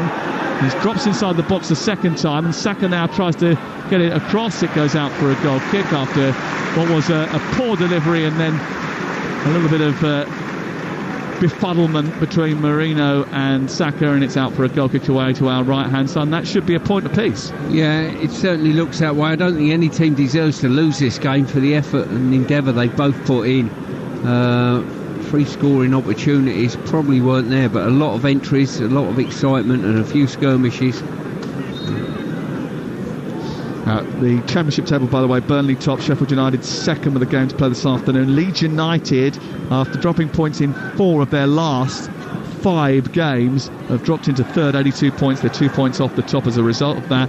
1-1 draw, and Sunderland in 4th, 75 points, 15 points clear of Middlesbrough in 5th, and then Coventry, who have dropped points today, just below that. There is the full-time whistle. There was an infringement right at the very end. The Everton players are not happy. Oh, hold on a second. He's called the game, and now he's saying he's still got time to play, Stuart. Yeah. Hold on a second. He's just had a look at his watch, and he's doing the give us a clue thing again. He's changed his mind. He's given us a free kick to Everton on halfway. One last charade to finish. Wow. I don't know what happened there. I have never seen a referee end the game and then restart it again without the intervention of VAR. That is what he has done. Apparently ended it too early, and now there is one last chance for Everton after a foul by Leandro Trossard, who didn't even make a foul in the first place. Free kick then on halfway. I can guarantee he'll blow up before this gets anywhere near the goal. Young aiming it towards Tarkowski. David Raya comes and claims. He kicks clear, and now we do have the full-time whistle. And that is the end of the game. And two teams who can't really achieve much via the league have eventually cancelled each other out. Arsenal travel to Madrid in midweek. Battle hardened, a little bit bruised, but unbeaten here. Didn't do enough to stretched the Everton defence in the end, despite flooding the pitch later in the second half with attacking players. Everton, who didn't offer much at the other end after they'd equalised, really and truly will be satisfied with a point. Mikel Arteta just separating his players from the referee, who is being confronted by some of the angry Arsenal personnel, but at full time it is finished. Everton 1, Arsenal 1. What a very bizarre end to the game. That was thrilling, actually, bearing in mind we only had 2 goals, chances for both sides, but again Arsenal dropped points. Talked so many times this season about the draws that they've had, and this is the reason that they are second and well behind Liverpool. 11 points now, the deficit, and you have to say Liverpool waltzing to the title without any pressure. Fair result, would you say, Stuart Pearce? Yeah, without a doubt. I think Everton worked tirelessly. Arsenal threw the subs on late in the game and looked as though they were pinning Everton back, but I don't think either team deserved to win or lose the game, so credit to both teams. It was exciting in its own way without too many sort of real goal-scoring openings being created. Yeah, I know exactly what you mean, but it was end-to-end because you kind of didn't know what was going to happen, and it felt as if when we saw the substitutions come on at the start of the second half, it felt as if Arsenal were just going to comfortably wrap this game up. And then, and almost, I know it was a very soft penalty. I understand why it was a soft penalty, but it was a clumsy penalty, a clumsy decision from Miles Lewis-Skelly to bring down Jack Harrison and just let Everton back into the game. Yeah, they never got involved in a routine in the second half, Arsenal. They needed to elapse the first 10 minutes, get in a routine, dictate the tempo with the game. That's how I thought the second half was going to pan out. But all of a sudden, before we even devoured our chocolate at half time, there was a penalty. So, I mean, credit to Everton. Everton have got a result out of this because they fought for every ball. Yeah. And that goal was a point in case. Yeah, it was, and it was a great penalty as well. Very well taken into the far corner. And a point for David Moyes, who goes and takes the adulation of the Goodison Park crowd. Just 3 games left to play at this historic game, and Bukayo Saka walking off the pitch, shaking his head as he goes down the tunnel. Hopefully that's not because he's picked up some kind of knock. They know that they are looking ahead to this huge game against Real Madrid on Tuesday in the Champions League. He'd just been having a really long chat with the Everton captain James Tarkowski. I think unhappy about a few different things as the players head into the tunnel. Stu, it's time for us to pick out man of the match with Enterprise Rent-A-Car. Man of the match on Talksport with Enterprise Rent-A-Car. Whatever the mission, home or away, Enterprise helps over 120,000 people every day. I've got an idea who I think has played brilliantly in this game, but I'm intrigued as to who you're going to pick. I think there was not a standout person, but a lot that have probably worked hard enough within the game to be there. I'm going to go for Idrissa Gana Gueye.